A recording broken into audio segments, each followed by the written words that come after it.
اعوذ باللہ من الشیطان الرجیم، بسم اللہ الرحمن الرحیم۔ سورہ لیل کریں گے انشاءاللہ، سورہ لیل۔ واللیل اذا یغشا والنہار اذا تجلی وما خلق الذکر والانثى ان سعیکم لشتی فاما من آتی واتقی وصدق بالحسنی فسنیسرہ لليسری واما من بخل واستغنی وکذب بالحسنی فسنیسرہ للعسری وما یغنی عنہ مالہ اذا تردی ان علینا للہدی وان لنا للآخرۃ والأولی وانذرتکم نارا تلظی لا یصلاها الا الاشقى الذي كذب وتولى وسيجنبها الاتقى الذي يؤتي ماله يتزكى وما لاحد عنده من نعمة تجزى الا ابتغاء وجه ربه الاعلى ولسوف يرضى۔ سورہ لیل جو ہے یہ اس سے پہلے سورہ شمس ہے، تو سورہ شمس اور سورہ لیل دونوں کو ایک دوسرے کی جوڑا صورتیں کہا جاتا ہے، یعنی جو مضمون سورہ شمس میں بیان ہوا ہے سیم سورہ لیل میں تقریباً ایک ہی جیسا یعنی طریقے سے سمجھائی گئی ہے ایک ہی بات کو۔ اور بات کیا ہے، کس بات کو سمجھایا گیا سورہ شمس اور سورہ لیل میں ایک ہی جیسے والشمس وضحاہا واللیل اذا یغشاہا، تو اس طرح سے سورہ شمس شروع ہوتی ہے، اور سورہ یہ جو لیل ہے یہ اس طرح سے شروع ہوتی ہے کہ والشمس وضحاها والقمر اذا تلاها والنهار اذا جلاها واللیل اذا یغشاها، یعنی سورج اور چاند اور دن اور رات، اور یہاں پہ بھی لیل اور نہار کو یعنی دن اور رات کو قسم لیا بنایا گیا، اور دو مختلف چیزوں کو قسم میں لیا گیا، جہاں پہ ذکر والانثی مرد اور عورت، تو جو ہیں ان کا لیا گیا فرق۔ تو بہرحال یہ کس لیے کیوں لیا گیا، کیا وجوہات ہیں کہ دونوں صورتیں ایک جیسی آپ کو نظر آئیں گی۔ اس کا موضوع جو ہے زندگی کے دو مختلف اصل میں جو انسان کو اللہ تعالیٰ نے اختیار کی آزادی دے دی، اور مختلف قسم کی اللہ تعالیٰ کے اندر اللہ تعالیٰ نے صفات ڈال دی ہیں، اور دو مختلف راستے اللہ تعالیٰ جو ہیں وہ دکھا دیے گئے۔ اب ان دو مختلف راستوں کو انسان اپنی اختیار کی آزادی سے خود اپنے لیے اس پہ استعمال کرتے، اختیار کی آزادی کو چلتا ہے اس کے اوپر۔ تو وہ دو راستے جو ہیں ان کا فرق اور پھر ان کے نتائج، وہ دونوں اللہ تعالیٰ نے ان دونوں صورتوں میں بیان فرمائے مختلف طریقوں سے۔ تو ہم سورہ شمس انشاءاللہ اگلے ہفتے پڑھیں گے، سورہ لیل اسی کی جوڑا صورت ہے۔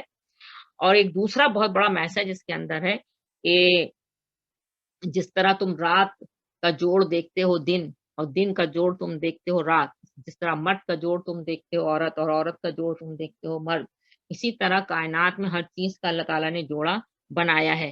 تو تم کیا سمجھتے ہو کہ دنیا کی زندگی میں تم آئے ہو اسی طرح تم ختم ہو جاؤ گے، فنا ہو جاؤ گے؟ ایسا نہیں ہے، دنیا کے بعد اس کا ایک جوڑا موجود ہے، یعنی آخرہ۔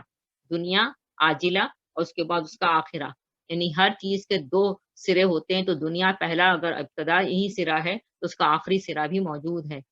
تو یہ بھی اصل میں ان قسموں میں یہ بات بھی چھپی ہوئی ہے کہ آخرت کی طرف توجہ دلانا ہے کہ آخرت ہے، اور کیوں ہے؟ اس لیے کہ دو مختلف راستے جب ہم دکھا دی ہیں، سورہ شمس میں اس کا اللہ تعالیٰ نے بیان کیا۔ اللہ تعالیٰ فرماتا ہے کہ ہم نے نفس بنایا، نفس اور نفس کے ساتھ ہم نے کیا کیا، نفس کو ہم نے جو ہے اس کی دو جو صورتیں ہیں، نفس جس پہ چلتا ہے، کنڈیشن ہے، کیفیات ہیں، وہ ہم نے اس کو بتا دی۔ فَأَلْهَمَهَا فُجُورَهَا وَتَقْوَاهَا، یعنی ہم نے الہام کر دیا اس کو، فَأَلْهَمَهَا یعنی نفس کو ہم نے بتلا دیا ہے، الہام ہو گیا اس کو، ہم نے اس کی سمجھ دے دی ہے نفس کو، فجورہا بھی اور تقواہا بھی، یعنی نفس کو پتا ہے، یعنی انسان کا نفس خود بتلا دیتا ہے کہ کیا غلط ہے اور کیا صحیح۔ تو فجور فجر کی جمع ہے، یعنی وہ جو اللہ نے لمٹ بنا دی ہے ہر چیز کی، اس کو کراس کر جاتا ہے انسان تو وہ بھی سمجھ میں آتا ہے، اس کو پتا ہے کہ کیا چیز ہے ہٹ دھرمی اور انتہائی سرکشی والی کیفیت۔ اور تقواہا یعنی پرہیزگاری والی، کہ ہاں بھی اللہ نے یہاں تک روک دیا تو اب یہاں رک جانا ہے، یعنی اللہ نے جو لمٹ قائم کی اس کے اندر رہ کر زندگی گزارنی ہے۔ تو ہر چیز ہر نفس کو اس کی سمجھ ہے، فجور کی بھی اور تقوی کی بھی۔ اب جو بھی قد افلح من زکاہا، سورہ شمس کی آیات ہیں، قد افلح من زکاہا یعنی جو بھی اپنے نفس کو پاک کر لیتا ہے ہر اس چیز سے جس سے اللہ ناراض ہوتا ہے، اور روک لیتا ہے، تقوی والی کیفیت میں رہتا ہے، روک لیتا ہے اللہ قائم کردہ جو باؤنڈریز ہیں، لمٹس ہیں، ان کے اندر رہ کے زندگی گزارتا ہے تو اس نے اپنے نفس کو پاک کر لیا ہر اس بری چیز سے جس سے اللہ ناراض ہوتا ہے۔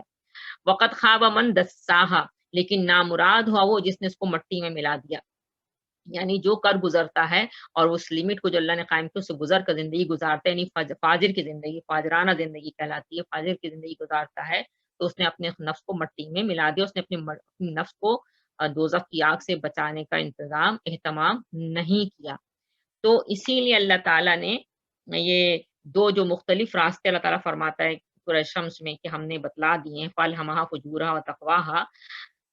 سورہ لیل میں اللہ تعالیٰ نے اصل میں یہی بات بیان فرما دی ہے کہ جو آدمی ان دو مختلف راستوں کو فرق سمجھنے کے بعد اپنی جو ذات ہے، اپنی جو آ، آ، زندگی ہے، اپنے نفس کو دوزخ سے بچانے کا انتظام کرتا ہے اور اللہ تعالیٰ نے جو اس کو وقت دیا ہے اس وقت کو اس میں جو کوشش کرتا ہے، یعنی ٹائم پلس ایفرٹ، یعنی جو بھی ٹائم اس کو اللہ رب العالمین نے عطا فرمایا اس میں جو ایفرٹ کرتا ہے تو وہ ایفرٹ اصل میں وہ کرتا ہے جس سے اللہ راضی ہوتا ہے، تقواہا والی بات کہ تقوا والی، یعنی وہ کام جس سے اللہ راضی ہو جائے۔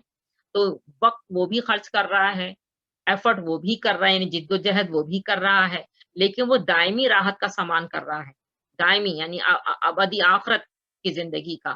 وہ دنیا کے لیے اپنے وقت کو ضائع نہیں کر رہا اور نہ ہی اس فانی چیز کے لیے، اور وہ جو کوشش کر رہا ہے، یعنی اس میں اپنی طاقت اپنی صلاحیت لگا رہا ہے، جو کوشش کر رہا ہے وہ دائمی راحت کا سامان کرنے کے لیے لگا رہا ہے۔ تو اس میں پھر آگے تین چیزیں دی گئیں، وہ انشاءاللہ بھی ہم آگے کریں گے، میں صرف سمجھانے کے لیے کہ سورہ کو ذرا سمجھ لیں، اس لیے یہ ساری ڈیٹیل شروع میں آپ کو انٹروڈکشن میں بتا دے رہی ہوں۔ اس کے بعد فَأَلْهَمَهَا فُجُورَهَا وَتَقْوَاهَا وَقَدْ خَابَ مَن دَسَّاهَا، قد خواب من دساہا مٹی میں کس نے ملایا کہ ٹائم اس کو بھی اللہ نے دیا ہے، اس کو بھی طاقت اور صلاحیت دی ہے، عقل جیسی نعمت دی ہے، لیکن وہ ان سارے میں کوشش وہ بھی کر رہا ہے، ایفرٹ وہ بھی کر رہا ہے، لیکن وہ کس میں کر رہا ہے؟ اس میں کر رہا ہے جس سے اللہ ناراض ہوتا ہے۔ ان سارے کاموں میں اپنے آپ کو اپنے وقت کو خرچ کر کے وہ دائمی اپنے لیے عذاب کا انتظام کر رہا ہے، اور یہ بات آپ صلی اللہ علیہ وسلم نے فرمائی ہے، نبی کریم صلی اللہ علیہ وسلم کا فرمان سن لیجئے، نبی کریم صلی اللہ علیہ وسلم نے فرمایا کہ ہر انسان جب صبح اٹھتا ہے، ہر انسان ایوری مارننگ، اور یہ بات بھی قرآن سے ہی ثابت ہے کہ جب انسان رات کو سوتا ہے تو جیسا کہ سورہ نام میں قرآن پاک میں 2 جگہ اللہ تعالیٰ نے بیان فرمایا کہ ہم اس کی روح کو لوٹا دیتے ہیں جب صبح اٹھتا ہے وہ، جبھی تو دعا بھی اللہ تعالیٰ اللہ کے رسول ہمیں سکھلائی، الحمدللہ الذی احیانا بعد ما اماتنا، یعنی موت کے بعد ہم دوبارہ آپ نے ہمیں زندہ کیا۔ ہر روز صبح کا اٹھنا اصل میں آخرت کی اٹھنے کی نشاندہی کرتا ہے کہ اللہ تعالیٰ دوبارہ کس طرح انسان کو آخرت میں اٹھائیں گے۔ الحمدللہ الذی احیانا بعد ما اماتنا والیہ النشور، یہ دعا بھی ہمیں سکھلائی اب نبی کریم صلی اللہ علیہ وآلہ وسلم نے۔ درود شریف پڑھیے گا، اللہم صلی علی محمد صلی اللہ علیہ۔ تو یہ نبی کریم صلی اللہ علیہ وسلم نے ہمیں جیسے کہ اس دعا بھی اتنی پیاری سی ہمیں سکھلائی ہے کہ جب ہر روز صبح انسان اٹھے، رات کو سوتے وقت وہ اللہ کا نام لے کے سوتا ہے تو کیا کہتا ہے؟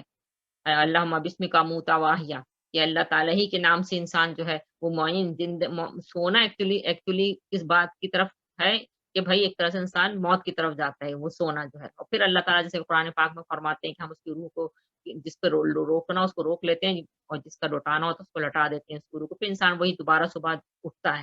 تو اس حدیث مبارکہ میں یہی بات فرمائی ہے نبی کریم صلی اللہ علیہ وسلم نے کہ ہر انسان جب صبح اٹھتا ہے تو وہ اپنے نفس کو تجارت پر لگا دیتا ہے، نفس کو تجارت پر لگا دیتا ہے۔ کوئی تو اس تجارت میں کامیاب ہوتا ہے، وہی کہ ٹائم وقت، اب وقت اس کو اللہ نے ایک دن اور دیا، یعنی ٹائم دیا، اور ٹائم میں وہ کیا کر رہا ہے؟ اپنی کوشش سب کر رہا ہے، وہ جد و جہد کر رہا ہے، وہی ایفرٹ، اب اس سے وہ کامیابی یعنی ان کاموں میں لگاتا ہے جس سے اللہ راضی ہوتا ہے، تو قد افلح من زکاہا والی بات ہوتی ہے، تو اس نے اپنے نفس کو پاک کر لیا، تو کوئی تو اس تجارت میں کامیاب ہوتا ہے اور اپنے آپ کو آخرت کے عذاب سے آزاد کرا لیتا ہے، جیسے کہ سورۃ طور میں ہے کہ ہم نے ہر نفس کو جو ہے نا، وہ رہن ہے انسان کا، اب ہم ہر روز تجارت اللہ سے کرتے ہیں، اپنے نفس کو چھڑانے کی کوشش کرتے ہیں، رہن ہے اللہ کے پاس۔ اور اگر کوئی انسان اور کوئی ایسا بھی ہوتا ہے کہ اس کی محنت، اس کی کوشش، اس کی عمل، یعنی وہ محنت وہ بھی کر رہا ہے، کوشش وہ بھی کر رہا ہے، لیکن وہ کس میں کر رہا ہے؟ ان کاموں میں کر رہا ہے، وہاں پہ وہ اپنا وقت لگا رہا ہے، اپنی طاقت لگا رہا ہے جہاں سے اللہ تعالیٰ جن کاموں سے ناراض ہوتا ہے۔ قد قد خواب من دساہا، یعنی نامراد ہوا جس نے اس کو مٹی میں ملا دیا۔ تو اس نے کوشش کی لیکن حاصل کیا کر رہا ہے؟ دنیا میں بظاہر تو وہ سمجھ رہا ہے کہ میں کامیاب ہوں۔ اسی چیز کو پھر سورہ کہف میں اللہ تعالیٰ نے کیسا فرمایا، اللہ اکبر، کہ وہ سمجھتا ہے کہ میں جو کچھ کر رہا ہوں بالکل صحیح کر رہا ہوں، بالکل ٹھیک کر رہا ہوں۔ ظاہر بات ہے بظاہر دنیا میں جو چیز کامیابی نظر آتی ہے انسان سمجھتا ہے یہ تو کامیابی ہی کامیابی ہے۔ تو بظاہر تو وہ محنت اور جو کوشش عمل کر رہا ہے لیکن آخرت میں سوائے ہلاکت کے کچھ بھی نہیں۔ تو عقل مند کو چاہیے کہ پہلے اپنی کوشش اور عمل یعنی جو کرنے جا رہا ہے اس کو پہلے سوچے تو صحیح، اس کے انجام کو، کہ جو بھی میں ٹائم جس کام میں لگا رہا ہوں، کیا یہ کام اللہ کو راضی کرنے والا ہے؟ اور کیا اس کا جو اینڈ ریزلٹ ہوگا، کیا وہ اللہ کو راضی کرنے والا یعنی اللہ تعالیٰ مجھ سے راضی ہو جائے گا؟ یہ سوچیں، انجام کو کرنے سے پہلے جو لوگ انجام کو سوچ لیتے ہیں وہی عقل مند لوگ ہوتے ہیں، اور انتہائی احمق ہوتے ہیں وہ جو کرنے سے پہلے انجام کو نہیں سوچتے، یعنی کر گزرتے ہیں اور کرتے گزرتے چلے جا رہے ہیں مستقل، اور انجام کو نہیں سوچ رہے کہ ہم جس کام میں جس میں جو بھی ہم عمل کر رہے ہیں اس میں جو اپنا ٹائم لگا رہے ہیں، اتنی ہم کوشش اور اتنی محنتیں کر رہے ہیں، لیکن اس کا انجام جو ہے وقتی آرام تو ہمیں مل رہا ہے، وقتی بظاہر ہمیں آرام ہے، آسائشیں ہیں، لذت ہے، لیکن اس کا اینڈ ریزلٹ کیا ہوگا؟ آخرت میں اس کا انجام کیا ہوگا؟ اللہ تعالیٰ کو راضی کرنے والا یہ عمل میں کر رہا ہوں، اس میں ٹائم لگا رہا ہوں، وقت لگا رہا ہوں، کوشش خرچ کر رہا ہوں اپنی طاقت اور صلاحیت، تو کیا یہ اللہ کو راضی کرنے والا کام ہے؟ تو احمق ہیں جو وہ نہیں سوچتے اور اب اتنی وقت کو ایسے کاموں میں خرچ کرتے ہیں جس سے اللہ ناراض ہوتا ہے، تو اپنے لیے دائمی یا پھر عذاب کو خرید لیتے ہیں۔ اسی لیے تو صحیح بخاری کی حدیث ہے کہ نبی کریم صلی اللہ علیہ وسلم نے فرمایا کہ تم عمل کرو، ہر شخص جس کام کے لیے پیدا کیا گیا ہے وہ اس کے لیے آسان کر دیا جاتا ہے۔ جو اہل سعادت میں سے ہوتا ہے اسے اہل سعادت والے کام عمل کی توفیق دے دی جاتی ہے، اور جو اہل شقاوت میں سے ہوتا ہے اس کو اہل شقاوت والے عمل آسان کر دیے جاتے ہیں۔ یعنی ایسے کام جس سے اللہ ناراض ہوتا ہے وہ کام کر رہے ہیں، اور واقعتاً جس جس یہی تو اللہ تعالیٰ کی یہ ہے کہ انسان جو چاہتا ہے، جو چیز یعنی خواہش کرتا ہے، اللہ تعالیٰ اس کے لیے پھر وہی راستہ آسان کر دیتے ہیں۔ ایک چور اپنی ام، عقل مندی سے کامیاب نہیں ہوتا ہے چوری کے عمل میں، بلکہ وہ بھی اللہ ہی کے اذن سے ہوتا ہے، کیونکہ اس نے چنا اس راستے کو، یعنی ہر راستہ اللہ تعالیٰ نے دونوں راستے انسان کو دکھلا دیے۔ دنیا کی زندگی جو انسان سمجھ نہیں رہا ہے، ایک آدمی حرام کام کرتا ہے اس میں کامیاب ہوتا ہے، دوسرا اس کو دیکھ کے سمجھتا ہے کیا کامیاب زندگی گزارا ہے۔ یہی تو مسئلہ آج کل کے دور میں ہے، آج کل فساد بھری دنیا میں حلال راستے بہت مشکل بنا دیے گئے ہیں، حرام کام بہت آسان کر دیے گئے ہیں، تو جو لوگ حرام راستے پہ چل رہے ہیں اور کامیابی نظر آتے ہیں بظاہر دوسرے لوگوں کو، تو لوگ سمجھتے ہیں یہ تو بڑے کامیاب ہیں، تو پھر دوسرا آدمی بھی جو ہے اس کے اوپر آسانی سے چلنے لگتا ہے، اور اس کی وجہ کیا ہے؟ وہی اللہ کی کتاب سے دوری۔ جب اللہ کی کتاب سے انسان دور ہو جاتا ہے تو تقویٰ، ابھی ہم نے سورہ آل عمران کی آیت میں ایک اللہ نے بہترین جو ہمیں نسخہ عطا فرمایا ایک مسلمان کو، وہ کیا دیا؟ اور سورہ آل عمران تو مکمل ہی اس بات پہ ہوتی ہے، آخری آیت سورہ آل عمران کی آیت نمبر 200، یا ایھا الذین آمنوا اتقوا یا ایھا الذین آمنوا اصبروا وصابروا ورابطوا واتقوا اللہ لعلکم تفلحون، کہ صبر، خود بھی دین پہ ڈٹے رہو، جمے رہو، اور اپنے عمل سے، اپنے طریقہ کار سے، اپنے ارد گرد ایسا ماحول بناؤ کہ دوسروں کو بھی صبر کی تلقین ہو، وہ بھی دین پہ ڈٹیں اور جمیں، اور آپس میں ایک دوسرے سے جڑے رہو، ایک دوسرے کو دین کے راستے پر جوڑ کے رکھو، اور پھر تقویٰ کی زندگی بسر کرو، ہر اس بات سے بچو جس سے اللہ ناراض ہوتا ہے، یہی فلاح کا راستہ ہے، اسی سے تم آخرت میں اپنی فلاح کی فصل کاٹو گے۔ بالکل قرآن پاک کی ایک آیت، دوسری آیت، تیسری آیت، چوتھی آیت، ہر جہاں سے اٹھا لیجیے وہ اسے کی تائید ہی کرتی ہوئی نظر آتی ہے اور کرتی ہے۔ انسان چونکہ آج اللہ کی کتاب سے دور ہے، اور اس کو بالکل اس کو پڑھنے کا نہ اس کو ٹائم ہی نہیں ہے، ایسا اس کو وہ دنیاوی چیزوں میں، کاموں میں ایسا اپنے آپ کو الجھا لیا ہے، تو وہ دنیا میں بظاہر جو راحت کے سامان دیکھ رہا ہے کہ لوگ حرام راستے پہ چلتے ہوئے حاصل کر رہے ہیں، تو وہ ان کو کامیاب سمجھتا ہے، اور اس کو آسان بھی نظر آتا ہے کہ یہی طریقہ ہے، تو وہ پھر اس کے پیچھے چل پڑتا ہے، بلکہ چل ہی نہیں دوڑ پڑتا ہے۔ تو سورہ لیل کے اندر اللہ تعالیٰ نے اصل میں یہی چیز بیان فرمائی ہے، قسم کھا کر، رات اور دن کی، اور نر اور مادہ کی۔ اللہ تعالیٰ فرماتا ہے، آپ دیکھیں ذرا اس کو، سورہ کو، سورہ لیل مکی سورہ ہے، اس میں ٹوٹل آیات 21 ہیں، اور اس میں رکوع جو ہے ایک ہی ہے، اور اللہ تعالیٰ نے اس میں صاف صاف انسان کو جو بتایا ہے وہ ذرا قسم کھا کے ذرا دیکھ لیجئے کہ اللہ تعالیٰ کیسے قسم کھا کے فرما رہے ہیں رات کی کہ جب چھا جائے. تو اس کا لفظی ترجمہ کرتے ہیں، وا حرف قسمیہ ہے، قسم کھائی جا رہی ہے، قسم ہے لیل رات کی، اذا جب، یکشا جب وہ چھا جائے، اذا جب، یکشا وہ چھا جائے،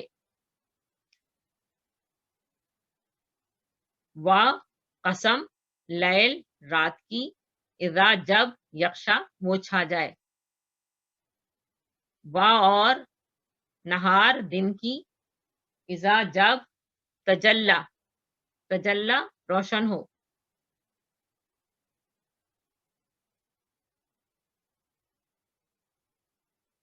ظاہر ہو. تو قسم واللیل اذا یغشا، قسم رات کی جب وہ چھا جائے، والنہاری اذا تجلا اور دن کی جب وہ ظاہر ہو یا روشن ہو، چمک اٹھے. یعنی اندھیرا جو ہے رات کا بالکل ختم ہو جاتا ہے اور روشن میں چھا جاتی ہے، اسی کی طرف اشارہ ہے. یعنی بالکل واضح فرق نظر آئے رات اور دن کا. رات رات ہے، اندھیرا جب بالکل چھا جاتا ہے، اور دن جب بالکل ظاہر ہو جاتا ہے، روشن ہو جاتا ہے، جب دونوں کا فرق نظر آئے رات اور دن کا. یہی فرق بتلایا گیا ہے کاموں کا اس قسم کو کھا کے کہ انسان کے جو دنیا بھر میں، پوری دنیا میں انسان جو کام کر رہے ہیں وہ بالکل دو مختلف طرح کے ہیں. ایک آدمی ایسے کام کر رہا ہے جس سے اللہ راضی ہوتا ہے، اور ایک آدمی ایسے کام کر رہا ہے جس سے اللہ ناراض ہوتا ہے. بالکل متفرق، بالکل ڈفرنٹ. یہ اسی لیے قسم کھائی گئی کہ رات بالکل اندھیرا بالکل دن سے الگ نظر آتا ہے. یعنی اتنی واضح قسم ہے یہ کہ ایک بچہ بھی بتا دے گا رات اور دن کو دیکھ کر کہ ہاں یہ رات ہے یہ دن ہے. اس طرح وہ کام بتلا دیتے ہیں. پھر وہ کام کرنے والے لوگ بھی سمجھ میں آنے لگتے ہیں. معاشرے میں لوگ ایک برا کام کرنے والے کا چہرہ، اس کی بول چال، اس کا اٹھنا پیٹنا، اس کا اٹھنا بیٹھنا، اس کا چلنا پھرنا معاشرے میں، اس کا انداز، اس کا برتاؤ، لوگوں کے ساتھ بیہیویئر، وہ سب بتلا دیتا ہے کہ یہ کس قبیل کے لوگ ہیں اور یہ کس طرح کے لوگ ہیں. دونوں ڈفرنٹ، یعنی اس طرح کے وہ لوگ ہوتے ہیں جو مختلف قسم کے اعمال کرتے ہیں. دو ہی طرح کے اعمال ہیں، ایک اللہ کو راضی کرنے والے، ایک اللہ کو ناراض کرنے والے. ہم دو کیٹیگریز اس کی بنا رہے ہیں، ایک اللہ کو راضی کرنے والا اعمال، ایک اللہ کو ناراض کرنے والا اعمال. اب اللہ کو راضی کرنے والا اعمال جو کر رہے ہیں، ان کے وہ لوگ کیسے نظر آتے ہیں معاشرے کے اندر؟ سب کو پتا ہوتا ہے یہ کون لوگ ہیں، اندازہ ہو جاتا ہے کچھ عرصے کے اندر کہ ہاں یہ کس قسم کے لوگ ہیں، کس طرح کی ان کی نیچر ہے. اور دوسرے جو اللہ کو ناراض کرنے والا اعمال کرنے والے ہیں، وہ کچھ ہی دنوں میں آپ کو اندازہ ہوتا ہے کس قسم کے لوگ ہیں، یہ کیسے، کس طرح کی ان کی نیچر ہے، کس قبیل کی کس قسم کے یہ کیریکٹر والے ان کی اخلاق اور کیریکٹر ہے. تو جس طرح رات اور دن کا فرق ہے، اسی طرح یہ دو طرح کے اعمال کرنے والے کا فرق ہے. آپ سوچیں ذرا کتنی خوبصورت یہ سورہ ہے جس میں اللہ تعالیٰ نے اتنی واضح قسم کھا کے ہمیں انسان کے جو مختلف قسم کے اعمال ان کا فرق بتلانے کی کوشش فرمائی ہے. سبحان اللہ، اللہ اکبر. وما خلقت الذکر والانثی، اور ماں اس کی خلقہ پیدا کیے، ذکر نر یعنی مرد، والانثی و اور انثی مادہ یعنی عورت، یعنی میسکولین اور فیمینین جینڈر کی بات ہو رہی ہے کہ نر اور مرد اور مادہ عورت. قسم ہے اس کی جس نے پیدا کیے نر اور مادہ. اب جس بات پہ یہ قسم کھائی گئی، یعنی اتنا فرق ہے مرد اور عورت کا بھی. مرد آج کل ہو گیا فساد کہ مرد عورت بن رہے ہیں اور عورتیں مرد بننے کی کوشش میں ناکام لگی ہوئی ہیں. لیکن بہرحال اللہ تعالیٰ نے یہ دو مخلوقات دو اصناف بنائی ہیں انسان کی، مرد ایک عورت. بالکل واضح فرق رکھا ہے مرد میں اور عورت میں، ہر طرح کا فرق ہے. یعنی ظاہری بھی فرق ہے اور اندرونی بھی فرق ہے. ہر طرح کا فرق مرد اور عورت میں رکھا ہے. عادت اطوار میں بھی فرق ہے. عورت کی عادت بالکل الگ ہوتی ہے، مرد کی عادت بالکل الگ ہوتی ہے. ہر طرح سے دو ڈفرنٹ اللہ تعالیٰ کی بنائی ہوئی یہ مخلوق ہے، انسان کے اندر دو اصناف جو اللہ نے رکھی، عورت اور مرد۔ تو اس کی قسم دیکھیں سبحان اللہ، اللہ تعالیٰ نے کیسے فرمائی کہ دیکھو ذات کی قسم جس نے مرد اور عورت، یعنی یہ جس طرح دو اعمال کا ڈفرنس اللہ تعالیٰ، دو طرح کے اعمال کا جو ڈفرنس بتلانا چاہ رہے ہیں، تو مرد اور عورت کی مثال دے کے فرما رہے ہیں کہ جس طرح مرد مرد اور عورت عورت، یعنی دو بالکل ڈفرنٹ اصناف ہیں، بالکل اسی طرح دو طرح کے ڈفرنٹ طرح کے اعمال انسان کرتا ہے۔ اب جس بات کے لیے یہ قسمیں کھا گئی وہ بات اب فرمائی جا رہی ہے آیت نمبر 4 میں، انا بے شک، سعیکم سعی کوشش، جد و جہد، لشتا،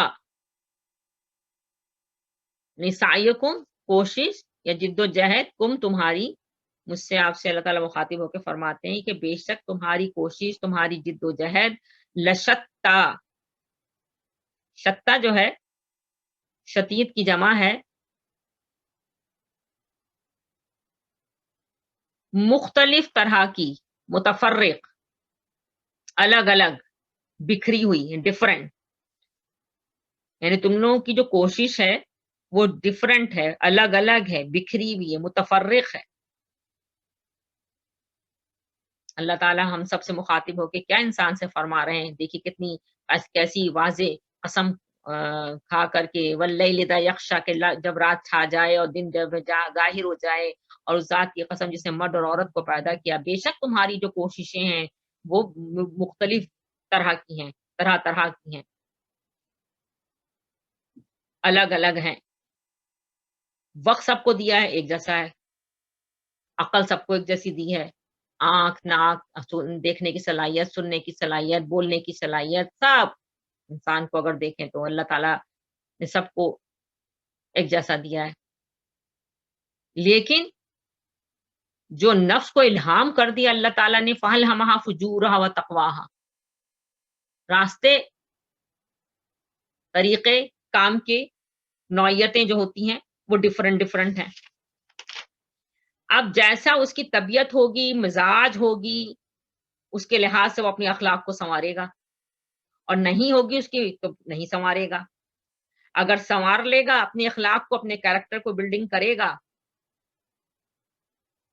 تو پھر وہ یقیناً دنیا کی تو فلاح اس کو اللہ تعالیٰ دیں گے، لیکن آخرت بھی اس کی سنورے گی۔ لیکن جو نہیں سنوارے گا وہ دوزخ میں جا کے گرے گا۔ اگلی آیات میں یہ چیز آئے گی، یعنی انتہائی اللہ تعالیٰ نے چھوٹے چھوٹے فقروں میں، انتہائی جچے تلے فقروں میں سمجھا دیا کہ اگر تم نے وہ اعمال کیے جن سے اللہ راضی ہوتے ہیں، اب وہ اعمال کون کون سے ہیں وہ اللہ تعالیٰ نے آگے فرما دیا آیت نمبر 5 میں اور آیت نمبر 6 میں۔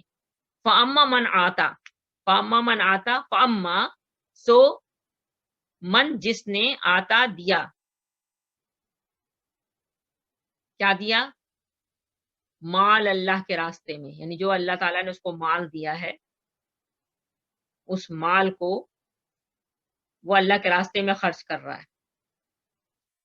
مال سے انسان کو، ابھی ہم بات کرے تھے، بڑی محبت ہے، اب اس مال سے اس کو اتنی محبت ہے کہ وہ زرپرستی مبتلا ہے، اپنی جان پہ تو جتنا مرضی آئے خرچ کر لو، لیکن ایک آدمی بھوکا ہے، اس کی بھوک نظر نہ آئے۔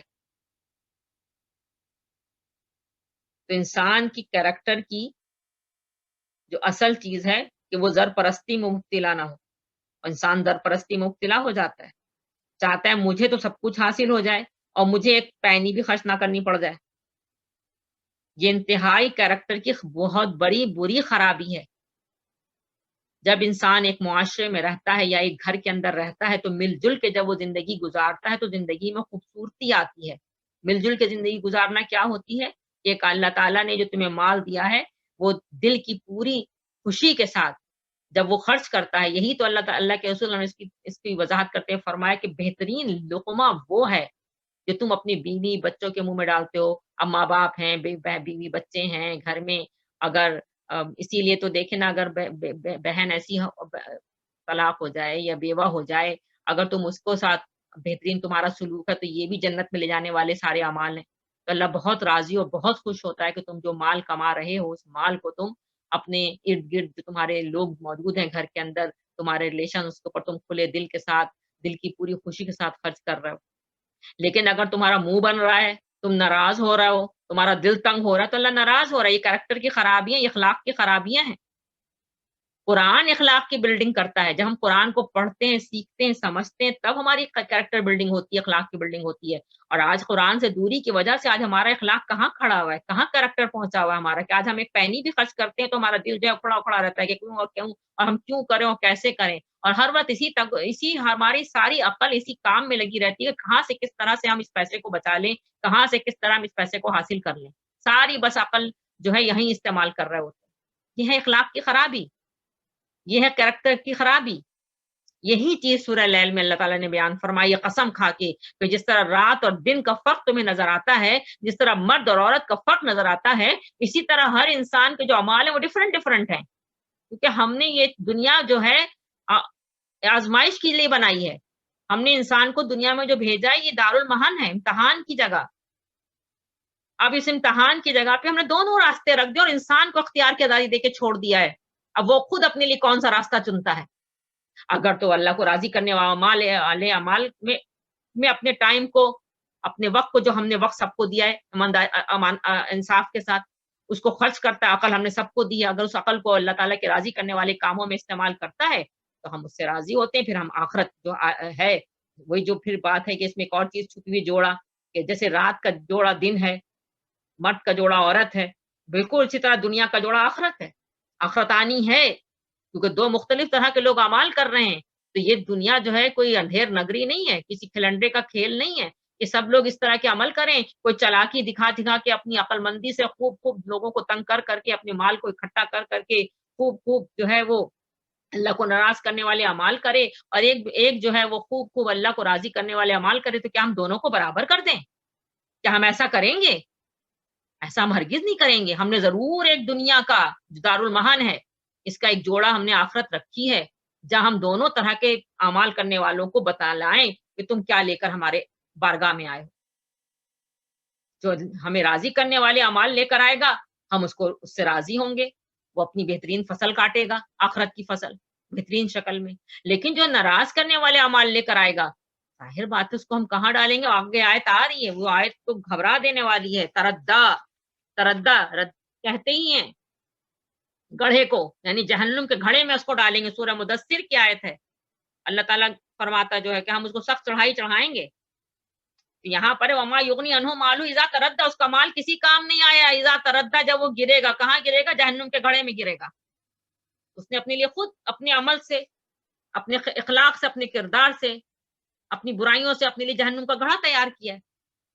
یہی سورہ لیل کی اصل میں جو ہے وہ میسج ہے. امید ہے بات سمجھ میں آ رہی ہوگی. بہت یہی اسی لیے تو یہ میں نے اس کو رکھا کہ آخری پارہ یہی صورتوں کو ہم لوگ نمازوں میں پڑھتے ہیں. تو نماز کیوں آخر ہمارے اندر درستگی نہیں لا رہی ہے؟ اللہ تعالیٰ تو سورہ عنکبوت میں فرماتے ہیں کہ نماز جو ہے وہ ان الصلاۃ تنہی عن الفحشاء والمنکر، کہ نماز تو فحشا اور منکرات سے تمہیں بچاتی ہے. ہم نماز پڑھ رہے ہیں لیکن ہم سارے فحش اور منکر کام کیے چلے جا رہے ہیں. تو نعوذ باللہ نعوذ باللہ. کیا اللہ تعالیٰ نے غلط فرمائی ہے بات؟ اللہ تعالیٰ مجھے معاف کرے الفاظ کہنے میں، کہ نماز جو ہے فحشا اور برائی سے تمہیں بچاتی ہے، اور ہم فحش اور برے کاموں سے بچ ہی نہیں رہے. فحش کا مطلب عموماً ہم لوگ رہتے ہیں ننگے پن کو. ننگا پن فحش نہیں ہوتا. صرف یہ بھی ننگا پن ہے، یہ بھی فحاشی ہے کہ ہم دوسرے کے مال پہ نظر رکھیں. ذاتی ہم کیے چلے جائیں، ہم چاہے ہم تو دوسرے کا مال ہڑپ کر جائیں لیکن اپنے پاس سے ایک پینی بھی خرچ نہ کریں. یہ سب فحاشی میں آتا ہے. کہ کیسی نماز ہم پڑھ رہے ہیں جس سے ہمارے فحش اور منکرات سے ہم بچ نہیں رہتے. یہ نماز ہے ہی نہیں. حضرت امام جعفر صادق رحمۃ اللہ علیہ کا قول ہے کہ تمہیں اپنی جتنی بھی عبادات ہیں ان کی قبولیت کا کیسے پتا چلے؟ ایسے پتا چلے کہ اگر اس برائی سے وہ تم رک جاؤ تو اس کا مطلب تمہاری عبادات قبول ہو رہی. یعنی ہماری نماز قبول ہو رہی کب؟ ہمیں پتہ چل جائے جب ہم ان برائیوں سے اپنے آپ کو بچا لیں، فحشاء و منکرات سے اپنے آپ کو بچا لیں. اٹ مینس کہ ہماری نماز قبول ہو رہی ہے اللہ رب العالمین کی بارگاہ میں. لیکن اگر ہم نماز پڑھ کے بھی ساری فحشاء و سارے منکرات میں مبتلا ہیں تو اٹ مینس کہ ہمارے عبادات قبول نہیں ہو رہی. ہم حج کر لیں، عمرے کر لیں، روزے رکھ لیں، ہم سارے فحش اور منکرات کام کر رہے ہیں، اس کا مطلب ہماری عبادات قبول نہیں ہو رہی.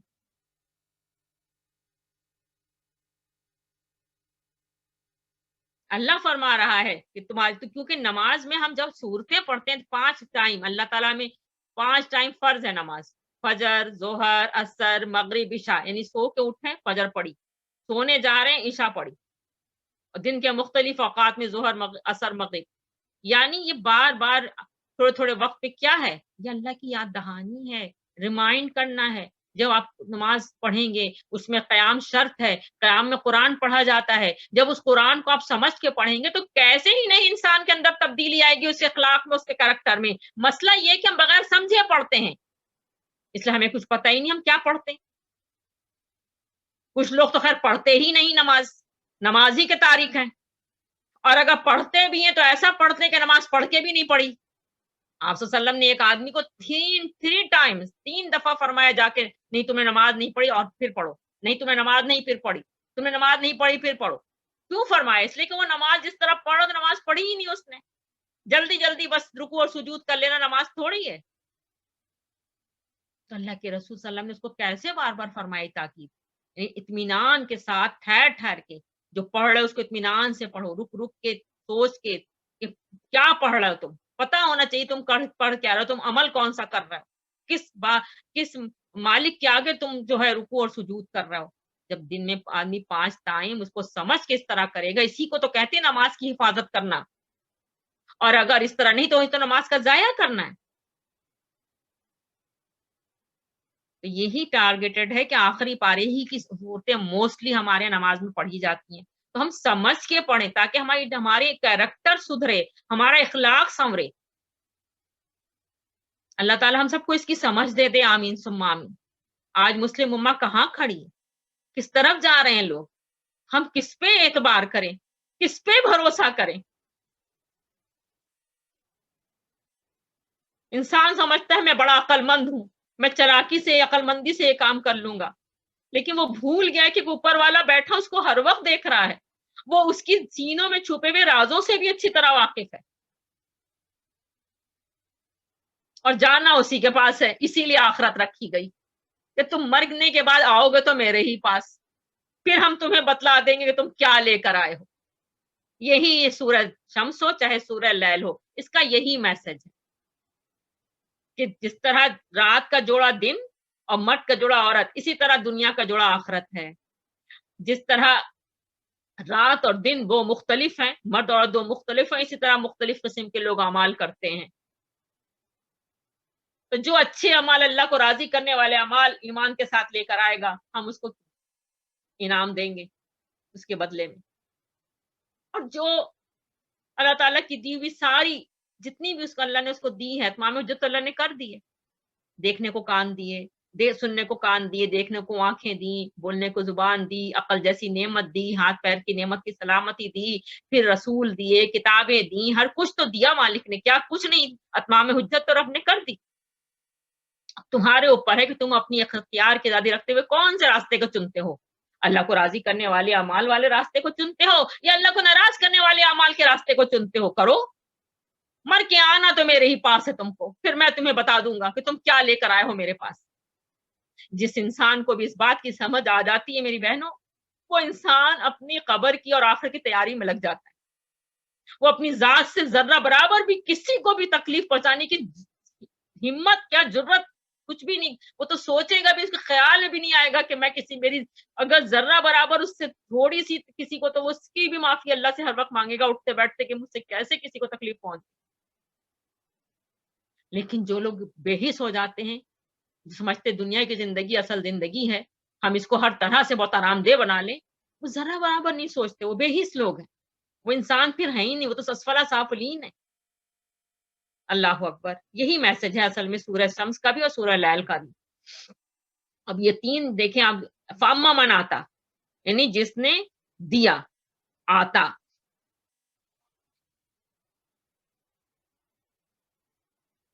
اللہ کو راضی کرنے کے لیے اللہ تعالیٰ نے جس طرح، کیونکہ مال کس کی دین ہے؟ اللہ کی.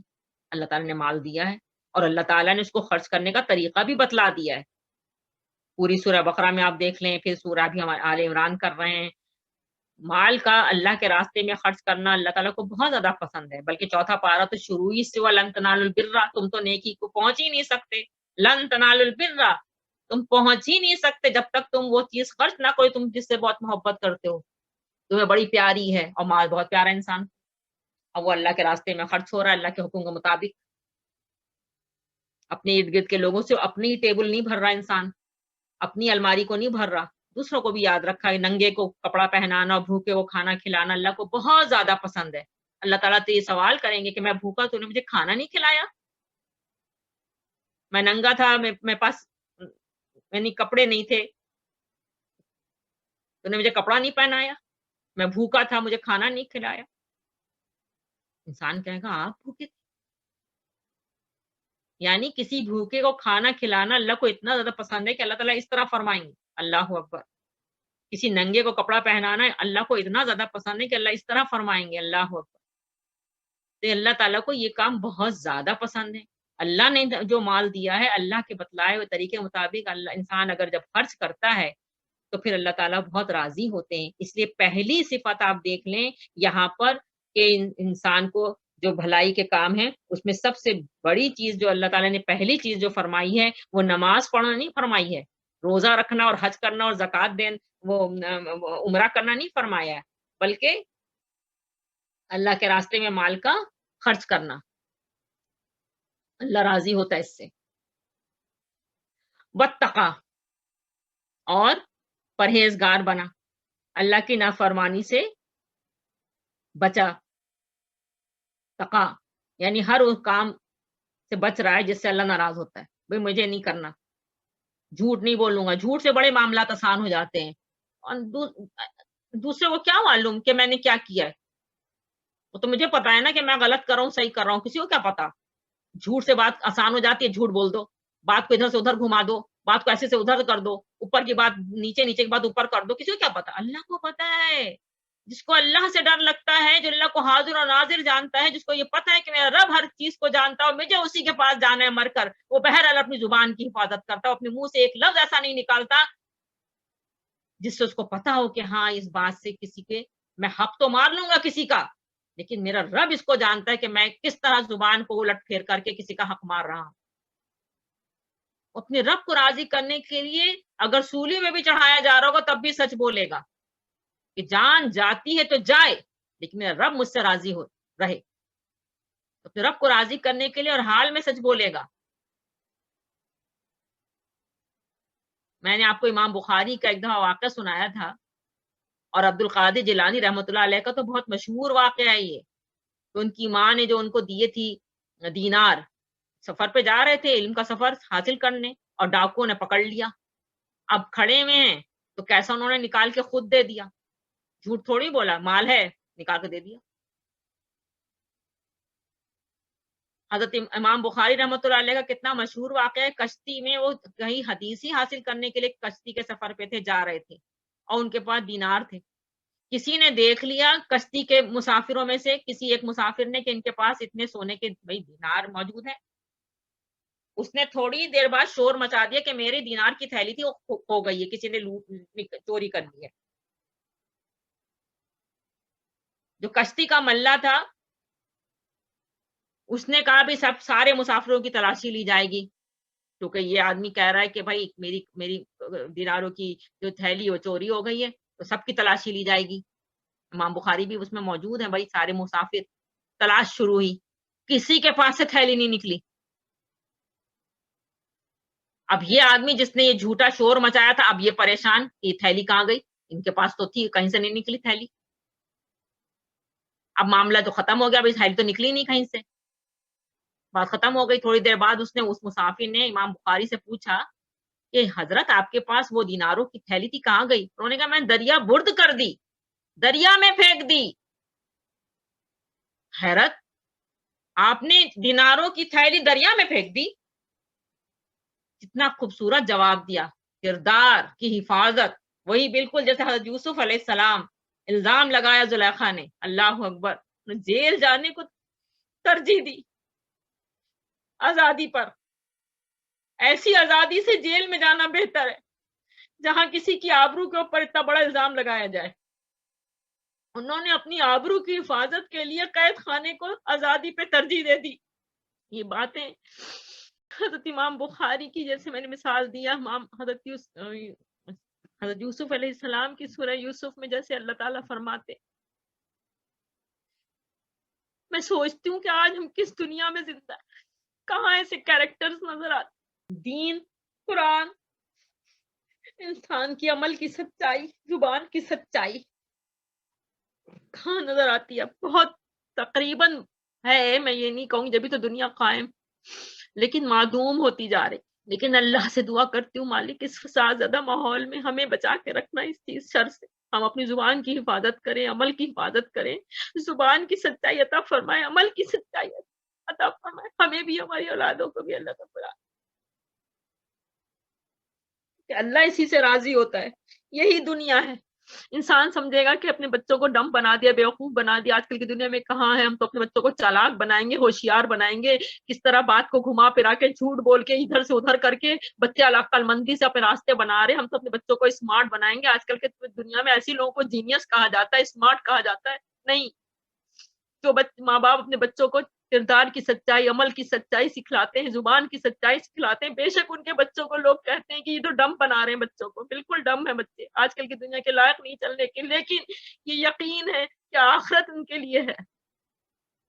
آخرت ان کے لیے. یہی بات سورہ لیل میں، یہی میسج ہے کہ جو اللہ کو راضی کرنے کے لیے اپنا مال اللہ کے فرمان کے مطابق خرچ کرتا ہے، اللہ کے جو اس کے مستحق بندے ان پر خرچ کرتا ہے، اور ہر اس کام سے بچتا ہے جس سے اللہ ناراض ہوتا ہے. تقا ایک آتا اور دوسرا تقا.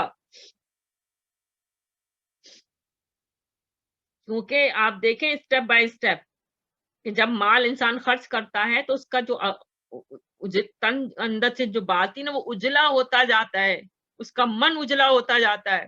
اس اجلاہٹ سے اس کے اندر تقوی والی کیفیت آتی ہے. تو آپ دیکھیں ذرا، آتا اس کے بعد تقا،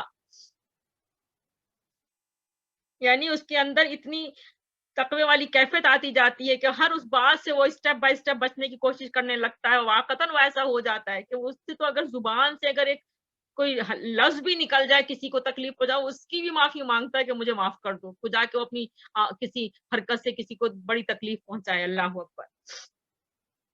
اور تیسرا چیز ہے وصدق بالحسنى، اور صدقہ اور صدقہ سچ جانا، بالحسنى نیک بات کو.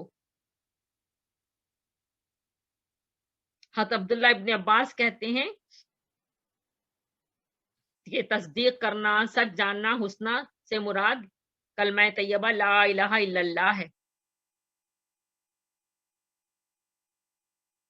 اور اس سے یہ بھی مراد لی جاتی ہے کہ ہر نیکی کا کام، ہر برائی سے بچنا، اور ہر نیکی کے کام کو آگے بڑھ کر کرنا، ہر طرح کی بد کرداری سے بالکل پاک، فسق اور فجور سے بالکل پاک، اپنے معاملات میں بالکل کھرا، سچا، اسٹریٹ فارورڈ اس کو کہا جاتا ہے. بہت اسٹریٹ فارورڈ، بہت سچا، بات کو گھمانے پھرانے والا نہیں.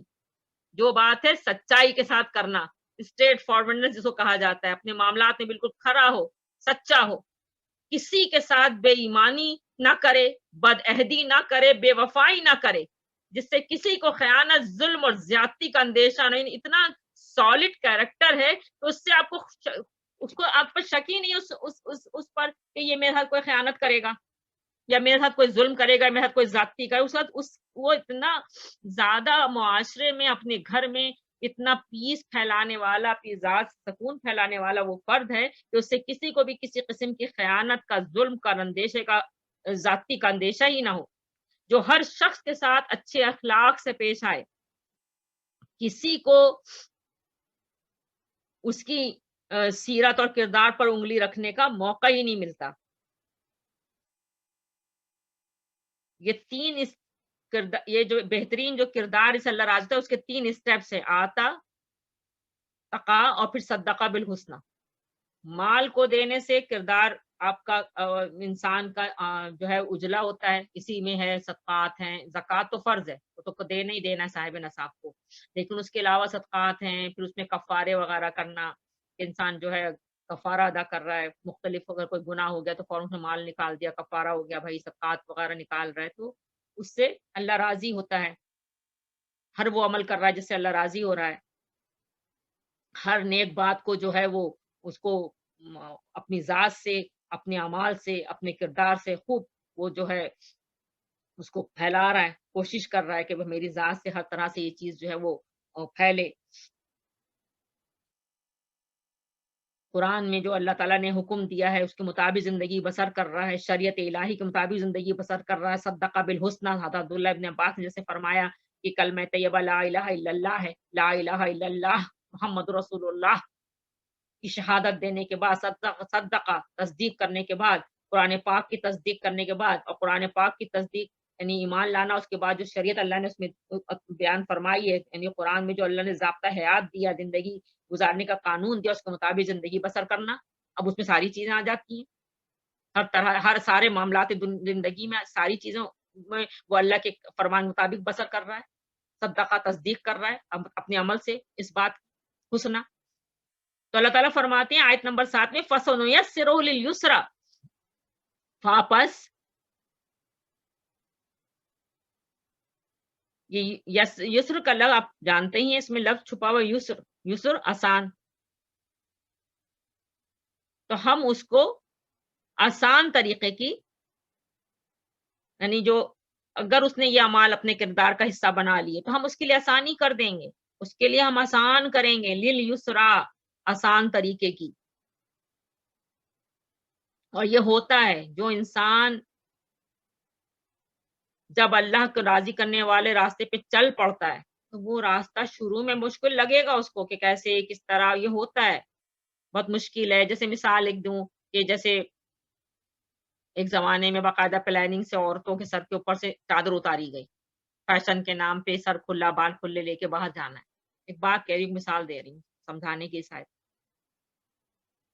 اتر گیا سر کے چادر، فیشن میں آ گیا، کندھے کے اوپر دوپٹہ پڑا ہے، فیشنیبل ہیں، باہر جا رہے ہیں، سر کھلا ہے، سر پہ دوپٹہ رکھنا بہت مشکل، مشکل، بہت مشکل، تو لوگ کہیں گے کہ یہ تو پینڈو ہیں، بیکورڈ ہیں، دنیا کے ساتھ چلنے والی نہیں ہیں، ملانی بن گئی ہیں، بہت ساری باتیں۔ لیکن جب وہ آیات ربانی کو سن بھی رہا ہو کہ اللہ کا حکم ہے کہ ایک مسلمان عورت اپنا سر کور کر کے باہر نکلے، بال اس کے سر کور ہونے چاہیے، تو اس کو بڑا مشکل لگے۔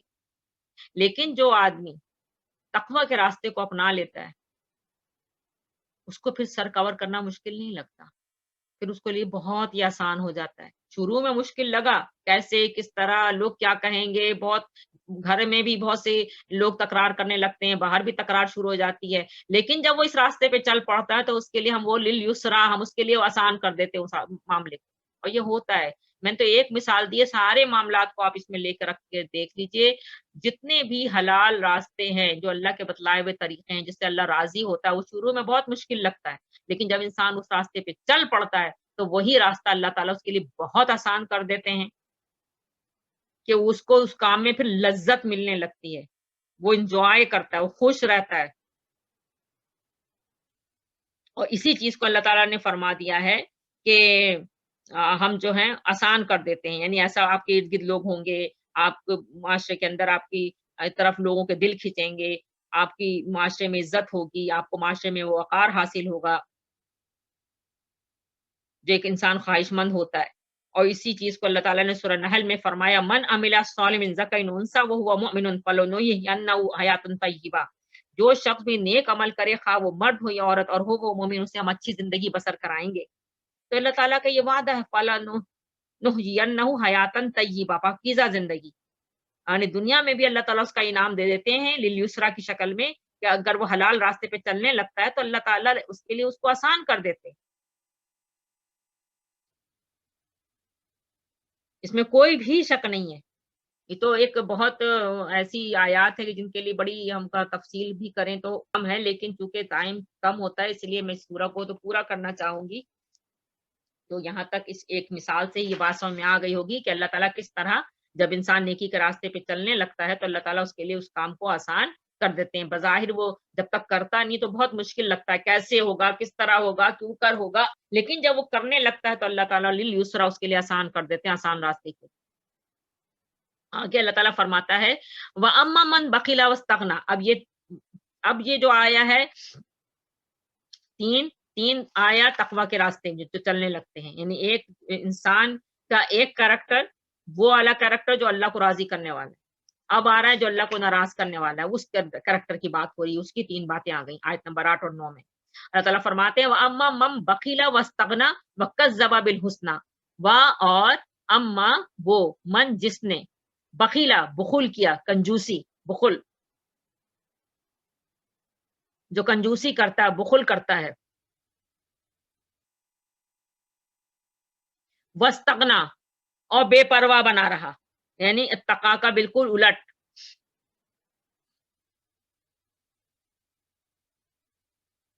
اگر ہم اس کو دیکھیں کہ مال دے رہا ہے، آتا واتقا، یعنی جو اپنے ارد گرد کے لوگوں پر جو اس کو ہم ایک آسان ورڈ انگلش میں ہے آج کل استعمال کا، کیئرنگ، جو کیئرنگ ہو، جو ہر ایک کی ضروریات کو نگاہ میں رکھتا ہو کہ ہاں اس کو اس چیز کی ضرورت ہے، اور وہ آگے بڑھ کے صرف اللہ کی رائے، ریا اور دکھلاوا نہیں اس میں، تکبر کی وہ نہیں ہے رعونت کس قسم کی، بلکہ اس کے اندر کیا ہے، عاجزی ہے، انکساری، خاموشی کے ساتھ وہ آگے بڑھ کے اس کی آتا، اس کو دیتا ہے خاموشی کے ساتھ. اس کو کسی سے واہ واہ نہیں چاہیے، کوئی ریا کوئی دکھلاوا نہیں.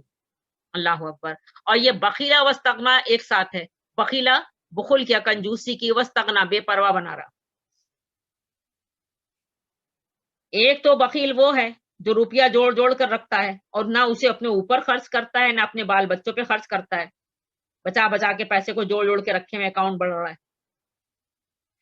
اور اس کے علاوہ ایک بخل سے مراد یہ بھی ہے کہ اللہ کے راستے میں نیکی اور بھلائی کے کاموں میں مال کا خرچ ہی نہیں کرنا، یعنی اپنی ذات پر، اپنے عیش و آرام پر، اپنی دلچسپیوں پر تو خوب پیسہ خرچ کرتا ہے. اپنے لیے اب ٹیلی فون آیا، بہترین ماڈل خریدنا ہے، کپڑے بہترین خریدنے ہیں، برانڈڈ خریدنے ہیں، یعنی اپنی ذات کی جب بات آ گئی تو برانڈڈ چیزوں پہ نظر جاتی ہے. لیکن بیوی بچوں کی یا اپنے اور دوسرے ریلیشنز کی بات آ جائے تو وہاں پہ ہاتھ روک لیتا ہے. بخیلا یعنی اپنی ذات پر، اپنے عیش و آرام پر، اپنی دلچسپیوں پر، تفریحوں پر تو خوب دل کھول کر مال لٹاتا ہے، مگر جب اپنے ارد گرد جو رشتے ہیں ان پہ مال نہیں خرچ کرنا، اپنی جیب سے پھر کچھ نہیں نکلتا. اور اگر نکلتا بھی ہے تو یہ دیکھ کر نکلتا ہے کہ اس کے بدلے میں اسے شہرت ملے، نام اور نمود ملے، یا کسی اور قسم کا دنیا میں اس کو ارد گرد سے کوئی منافع حاصل ہو، تب مال خرچ کرے گا، یعنی اپنے کسی فائدے کے لیے، یا تو شہرت کے لیے، یا تو نام و نمود کے لیے، یا کسی اور قسم کی فائدے کے لیے مال کو خرچ کرنا. اگر کوئی فائدہ ہو رہا ہے تو مال خرچ کریں گے، فائدہ نہیں ہو رہا تو مال کو نہیں خرچ کریں گے. صرف اپنی ذات پر خوب مال خرچ ہو رہا ہے. ایسے کیریکٹرز آپ کو اپنے ارد گرد بہت نظر آئیں گے. اور وستغنا اس سے جڑا ہوا ہے، یعنی بے نیازی کیا ہے کہ دنیا کے مادی فائدوں کے لیے تو ساری کوشش وہ کر رہا ہے، رات دن اسی میں لگا، کسی طرح مٹیریل حاصل کرتا رہے، مادی کوشش، مادی فائدے اس کو حاصل ہوتے رہیں. لیکن اللہ رب العالمین یعنی عبادات کے لیے، اللہ کو راضی کرنے والے کاموں کے لیے کوئی وقت ہی نہیں ہے. یہ کیریکٹر ذرا غور کریں، بہت اہم باتیں یہ ہو رہی ہیں. یہ پورا آج کل اگر ہم دیکھیں تو ہم نے جو ایک وہ کیریکٹر جس سے اللہ راضی ہوگا اس کے جو 3 ہم نے پڑھے وہ، اور اب جو ہم پڑھنے جا رہے ہیں وہ، کیا آپ کو ہمیں اپنے ارد گرد یہ کیریکٹر زیادہ نظر نہیں آتے؟ یہ بخل بھی ہے، اپنی ذات اپنی پر تو خرچ کرنے کے لیے بہت ہے، اور اکثر یہ جملہ ہم کہتے بھی ہیں کہ ہمارا تو اپنا گزارا نہیں ہوتا، ہم کسی کو کیا دیں. کیونکہ ظاہر بات ہے جب اتنا زیادہ فیشن کے نام پہ برانڈس اور یہ اور وہ دنیا جہان کی چیزیں، اور ایک سے ایک نئے ماڈل ہر روز ہر چلے آ رہے ہیں، آدمی جو کما رہا بس اسی سب میں خرچ کر رہا ہے، تو لازمی سی بات ہے وہ اپنے ارد گرد سے تو نظر چرا ہی لے گا، اور چراتا ہے وہ. وستغنا بے نیاز بن جاتا ہے، یعنی وہ ساری محنت کوشش صرف اپنی ذات کے لیے بس زندہ ہے، وہی پھر نفسا نفسی، اپنے لیے بہت کچھ ہو رہا ہے، لیکن اللہ کی رب العالمین کے کلمے کو بلند کرنے کے لیے، عبادات کے لیے، اللہ کو راضی کرنے والے کاموں کے لیے اس کے پاس وقت ہی نہیں. وستغنا بے پرواہ ہے، وہ بے نیازی برت رہا ہے. وَكَذَّبَ بِالْحُسْنَىٰ، کذبا اور جھوٹ سمجھا، بالحسنہ نیک بات کو. اور جھوٹ سمجھا نیک بات کو، یعنی بے نیازی بھی برت رہا ہے اور بھلائی کو جھٹلا بھی رہا ہے. یعنی ہم نے پیچھے پڑھا صدقہ بالحسنہ، اس کا بالکل اپوزٹ ہے کذب بالحسنہ، اس کا بالکل اپوزٹ لے لیجئے. یعنی قرآن سب سے پہلے تو شہادت لا الہ الا اللہ محمد رسول اللہ، اس کے بعد قرآن اللہ کی کتاب، اللہ کے رسول صلی اللہ علیہ وسلم کی سنت مبارکہ، یعنی اس کی اپنے عمل سے تصدیق نہیں کرنا،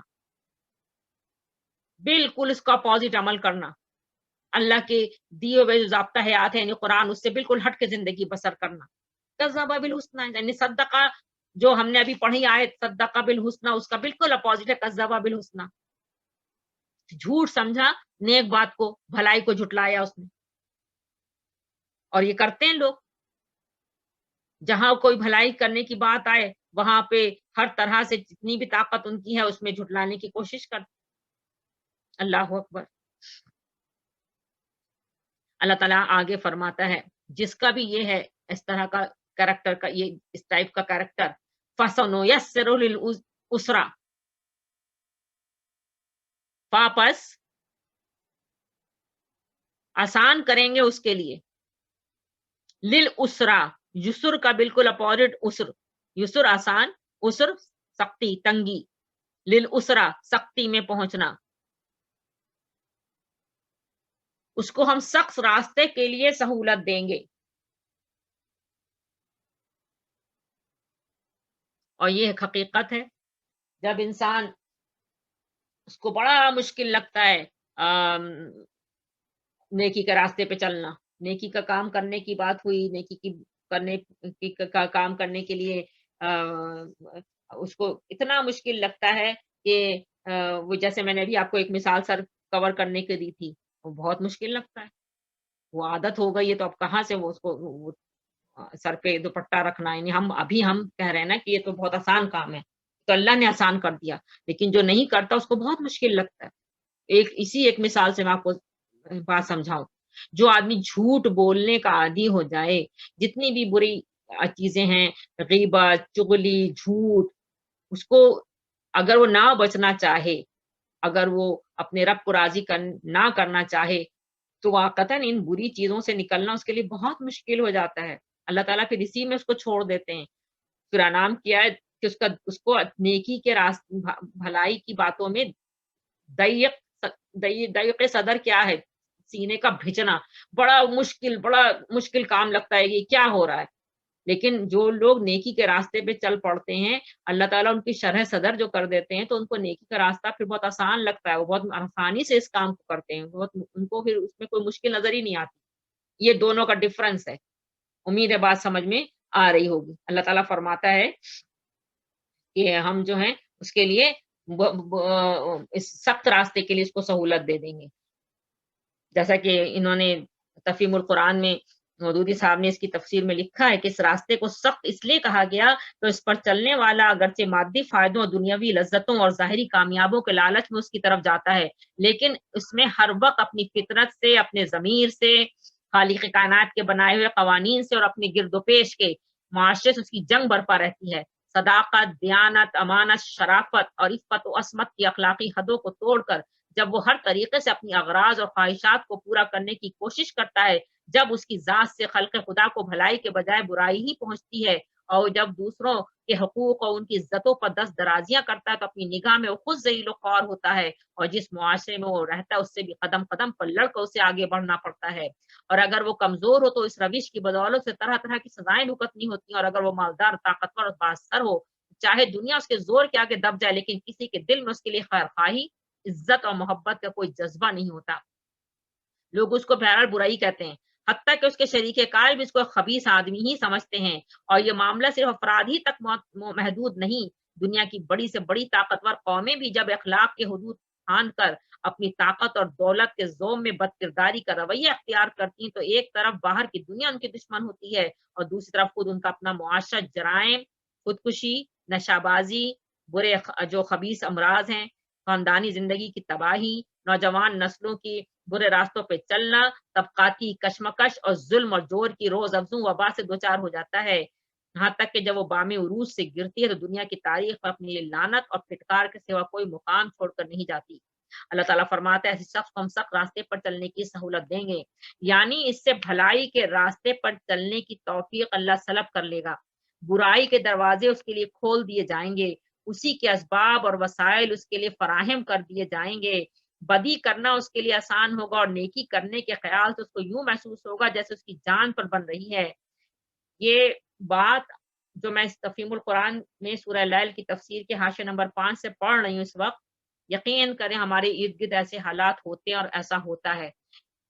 اللہ تعالیٰ ہر ایک کو حرام چیز سے بچانا چاہتا ہے، حرام راستے سے بچانا چاہتا ہے، اس لیے جب وہ حرام کام کی کوشش کرتا ہے تو آپ نے نوٹ کیا ہوگا کہ وہ کام اس کا ہوتا نہیں ہے تو کہتا ہو ہی نہیں رہا، ہوتا نہیں ہے، رکاوٹ آ جاتی ہے۔ وہ رکاوٹ آنے کے لیے یہ نہیں سوچتا کہ یہ رکاوٹ ڈالنے والا خود رب العالمین ہے، کیونکہ اللہ کے حکم کے بغیر تو پتہ نہیں ہلتا۔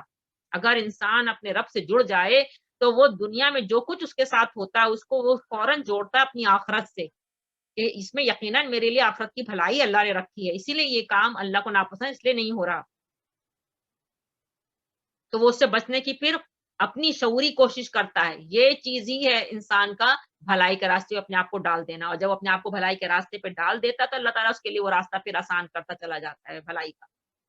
لیکن اگر اللہ تعالیٰ کی رکاوٹوں کے باوجود وہ اسی کے اندر لگا رہتا ہے، نہیں بس مجھے یہ کرنا ہے، اور اسی میں اپنی ساری طاقت اور کوشش لگا، تو اللہ بھی چھوڑ دیتا ہے کہ ٹھیک ہے جب اس کو حلال راستہ پسند ہی نہیں ہے اور میں اس کو روکنے کی کوشش کر رہا ہوں، یہ رکنا ہی نہیں چاہتا، تو پھر اللہ بھی اس کو چھوڑ دیتا ہے۔ یہی بات یہاں اس میں مودودی صاحب نے بیان کی ہے کہ پھر اس کے لیے برائی کے دروازے آسان ہو جاتے ہیں، پھر اللہ تعالیٰ چھوڑ دیتا ہے کہ ٹھیک ہے اس کو چلنا ہی حرام کا راستے پر ہے تو ٹھیک ہے تم حاصل کرو، لو رہو اسی راستے پر، پلٹ کے تو میرے ہی پاس آؤ گے۔ یہی اس صورت اس آیت کا مطلب ہے کہ برائی کے راستے اس دروازے اس کے لیے کھول دیے جاتے ہیں اور اسی کے اسباب اور وسائل اس کے لیے فراہم کر دیے جاتے ہیں۔ بتائیے کتنی بڑی بد نصیبی ہے کہ اللہ تعالیٰ اس کو چھوڑ دے۔ اللہ اکبر، کتنا خوش نصیب ہے وہ انسان جس کو اللہ تعالیٰ روکنے کی کوشش کرتا ہے کہ وہ جا رہا ہے حرام طرف، نہیں میں اس کو بچاؤں گا، اللہ تعالیٰ اس کو بچانے کی کوشش کرتے ہیں۔ لیکن جب وہ بندہ بچنا ہی نہیں چاہتا اور اللہ اس کو چھوڑ تو اس سے بڑھ کے احمق اور بد نصیب تو کوئی ہے ہی نہیں۔ اللہ اکبر، تو بدی کرنا اس کے لیے آسان ہوگا اور نیکی کرنے کے خیال سے اس کو یوں محسوس ہوگا جیسے اس کی جان پر بن رہی ہے۔ یہی کیفیت جسے دوسری جگہ قرآن میں اس طرح بیان کیا گیا ہے کہ جسے اللہ ہدایت بخشنے کا ارادہ کرتا ہے اس کا سینہ اسلام کے لیے کھول دیتے ہیں، اور جسے گمراہی میں ڈالنے کا ارادہ کرتے ہیں اس کے سینے کو تنگ کر دیتے ہیں اور ایسا بھیجتے ہیں کہ اسلام کا تصور کرتے سے یوں محسوس ہوتا ہے جیسے اس کی روح آسمان کی طرف پرواز کری۔ سورہ نام کی آیت نمبر 125 125 سورہ نام۔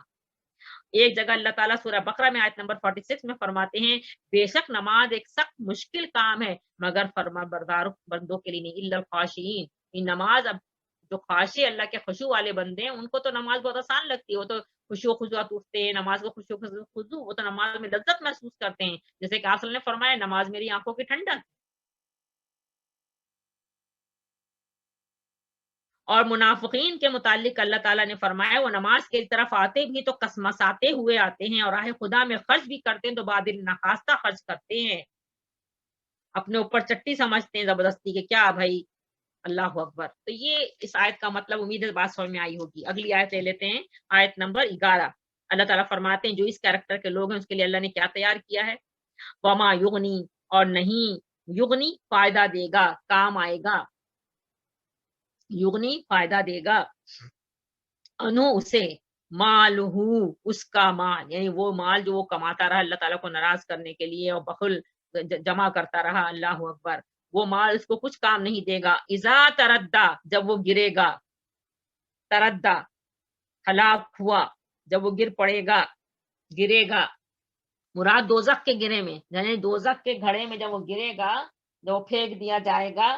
یہ تردہ جو لفظ ہے یہ کہتے ہیں کسی چیز کو بلندی سے زمین پر دے مارنا، بلندی سے، اونچائی سے زمین پر نیچے کی طرف دے مارنا، یعنی کسی گھڑے میں پھینک دینا۔ مراد جہنم کا گھڑا ہے، یہاں جہنم کے گھڑے میں گر پڑے گا، کیونکہ وہ مال جو اللہ نے اس کو دیا تھا وہ اللہ کے راستے میں خرچ نہیں کرتا تھا اور اپنے بخل کا کام یعنی جمع کر کے رکھتا تھا، تو یہ مال اس کو کسی کام نہ آیا۔ یاد کیجئے سورہ ہم سورہ حمزہ میں ہی یہ آیت ہے کہ وہ جمع مالو وخلدا، کہ اپنے مال کو جمع کرتا رہا صرف یہ سمجھ کے کہ ہمیشہ یہ مال اس کے پاس رہے گا. اللہ اکبر. تو وہی مال جو ہے جو اس نے اللہ کے راستے میں خرچ نہیں کیا، دوزخ کی آگ سے نجات کے لیے خرچ نہیں کیا، تو وہ مال اس کے کسی کام نہ آیا، اور وہ جا کے کہاں گرے گا؟ اللہ اکبر، دوزخ کی آگ میں، دوزخ کے گڑھے میں. آگے اللہ تعالیٰ فرماتے انا علینا للہدا، بے شک، انا بے شک، یا یقیناً، علینا ہمارا کام، یا ہم پر، اللہ اوپر، نہ مانے ہم ہمارے اوپر، ہم پر، ہمارا کام، للہدا رہنمائی کرنا ہے، سیدھا راستہ دکھانا ہے. یعنی ہمارے ہی کام جو ہے سیدھا راستہ دکھانا ہے، ہم دکھاتے ہیں. اور یہ بات سورہ، ابھی آپ لے لیجئے، جو میں نے بھی سورہ شمس کی آپ کو بات کی تھی، اللہ تعالیٰ فرماتا ہے فَالْهَمَهَا فُجُورَهَا وَتَقْوَاهَا، یعنی ہم نے الہام کر دیے. ہر آدمی پہچانتا ہے کہ صحیح کیا اور غلط کیا. بے شک وہ جان بوجھ کے غلط راستے پہ چلے، لیکن ان کو پتا ہوتا ہے کہ صحیح کیا ہے. ہاں، وہ ضمیر کی آواز پر لبیک کہے، استغفار کرے، پلٹ آئے حق بات کی طرف، ہدایت کا پا جانا ہے. پتا سب کو ہوتا ہے کہ حق کیا ہے اور غلط باطل کیا ہے، صحیح کیا ہے اور غلط کیا ہے. خیر اور شر کی تمیز اللہ تعالیٰ نے سب کو دی ہے، سب کو پتا ہے. اور پھر اللہ تعالیٰ نے صرف الہام پر انسان کی فطرت پہ ہی نہیں چھوڑ دیا، بلکہ اللہ تعالیٰ نے اس کو سمجھانے کے لیے رسول بھی بھیجے. اور رسول یعنی ایسے معلم، ایسے رسول جنہوں نے کھول کھول کے آ کے دنیا میں بتلایا اللہ کے حکم سے اللہ کے بندوں کو کہ خیر کیا ہے اور شر کیا ہے، کس بات سے اللہ راضی ہوتا ہے، کس بات سے ناراض ہوتا ہے، کس بات سے تم آخرت کا ابدی مقام حاصل کرو گے اور کس بات سے تم آخرت میں ابدی عذاب حاصل کرو گے. سب کھول کھول کے رسولوں نے آ کے اللہ کے حکم سے بتلایا. پوری پوری زندگی اسی کام میں لگا دی. اللہ اکبر. اور صرف رسول کی بات ہی پہ نہیں اللہ نے چھوڑا، بلکہ کتابیں بھی بھیج دی. قرآن ہمارے درمیان موجود ہے، ایک ایک لفظ کھول کھول کے اللہ نے بار بار، یعنی سورہ، آپ اگر آخری پارہ دیکھیں تو پوری قرآن کی، یعنی جو ہم پیچھے 29 پارے ہیں، وہ 30واں پارہ پورے قرآن کی کنکلوژن ہے. آخرت، مرنا ہے، کیا لے کر آئے ہو میرے پاس، سب کھول کھول کے اللہ نے بیان کر دی. اللہ اکبر. تو اللہ تعالیٰ یہاں یہی فرما رہے ہیں ان علینا للہدا، بے شک ہمارے ہی کام ہے راہ دکھلانا، ہم ہی راہ دکھلاتے ہیں، ہم ہی بتلاتے ہیں غلط کیا ہے اور صحیح کیا. اور بے شک اس میں کوئی شک ہے ہی نہیں، پوری اللہ تعالیٰ نے رہنمائی فرمائی ہے. ایگزامنر اللہ رب العالمین ہے، انہوں نے پوری طرح سے، اس میں کوئی شک نہیں، ایک ایک بات کو کھول کھول کر ہم تک پہنچا دیا. اس میں قصور ہمارا ہے سراسر انسان کا. اللہ اکبر. اللہ تعالیٰ ہم سب کو قرآن پاک پڑھنے کی، سمجھنے کا، عمل کرنے والا قاری بنا دے. آمین. اگلی آیت، آیت نمبر 13، وَإِنَّ لَنَا لَلْآخِرَةِ وَالْأُولَىٰ، اور انا بے شک، لنا ہمارے پاس ہے، للآخرہ آخرت، والأولیٰ اور دنیا. کیونکہ جیسے شروع میں نے آپ سے کہا کہ آخرت دنیا کا ایک جوڑ ہے. آخرت بالکل اسی طرح اللہ تعالیٰ نے اس کو مکمل کرتے بھی فرما دیا کہ آخرت اور دنیا دونوں ہماری ہی پاس، ہمارے ہی، یعنی آخرت کے بھی مالک ہم ہیں اور دنیا کے بھی مالک ہم ہیں. تم کیا سمجھتے ہو کہ تم مالک ہو؟ اب اگر ہم شروع سے شاید کو صورت کو لے لیں تو اس میں مال کا ذکر جیسے بار بار آ رہا ہے، آتا کے ساتھ بالکل اس کا اپوزٹ بخل. تو جو اللہ کو اللہ نے مال دیا ہے، یہ مال کس کا ہے؟ ہمارا ہے. جیسے قارون نے کہا کہ میں نے جو مال حاصل کیا ہے یہ تو میں نے بہت علم حاصل کیا، میری علم کی بدولت ہے. اللہ معاف کرے، استغفر اللہ.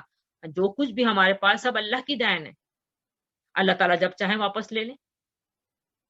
تو اللہ تعالیٰ نے اسی لیے اس آیت کو دیکھیں پوری سورہ کو مکمل کرتے ہوئے کیا فرما رہے ہیں کہ آخرت اور دنیا سب ہمارا ہی ہے، ہم ہی اس کے مالک ہیں. یہ جو مال بھی دیا ہم نے تم کو، اس کے مالک اصل میں ہم ہیں. اس مالک کو تو ہماری مرضی، اس مال کو ہماری جو اصل مالک ہے اس کی مرضی کے مطابق اگر تم اس کو استعمال کرتے ہو تو ہم راضی ہوتے ہیں، لیکن اگر تم اس مالک کے، اس کے جو مالک اصل ہے اس کے مرضی کے خلاف استعمال کرتے ہو تو ہم ناراض ہوتے ہیں، کیونکہ ہم اس کے مالک ہیں. دنیا کے بھی مالک ہم ہیں، آخرت کے بھی مالک ہم ہیں. اب جو شخص ہم سے دنیا صرف طلب کرتا ہے، دنیا کے لیے ہم نے جو اس کو طاقت اور صلاحیت دی وہ اسی میں خرچ کر رہا ہے، ٹائم پلس ایفرٹ جو کر رہا ہے وہ، تو ہم اس کو دنیا ہی میں دے دیتے ہیں، لیکن پھر آخرت میں اس کا کوئی حصہ نہیں ہو. بالکل واضح سورہ بقرہ ہی میں ہے. جو دنیا کے لیے کوشش کرتا ہے آخرت میں کوئی من خلاق، اس کا آخرت میں کوئی حصہ نہیں. لیکن جو دنیا آخرت کے میں جو دنیا میں جو محنت کرتا ہے اس میں آخرت کو طلبگار رہتا ہے، تو ہم اس کو آخرت دیتے ہیں، آخرت دیں گے کیونکہ اس نے آخرت کے لیے کوشش کی ہے. جتنی اس نے آخرت کے لیے کوشش کی ہم آخرت میں اس کو دیں گے، بغیر حساب دیں گے. اور دنیا تو ہم اس کو دیں گے کیونکہ دنیا میں جو ہم نے اس کی تقدیر میں لکھ دیا تو اس کو ملے گی، اس کا مقدر ہے، اس کو ملنا ہے. تو آخرت کے بھی مالک ہم ہیں اور دنیا کے بھی مالک ہم ہیں. اس کو مرنا ہے، ہمارے پاس اس کو آنا ہے. تو جو جیسا جو ہے کام کرتا ہے اس کے لحاظ سے ہم اس کو دیتے ہیں.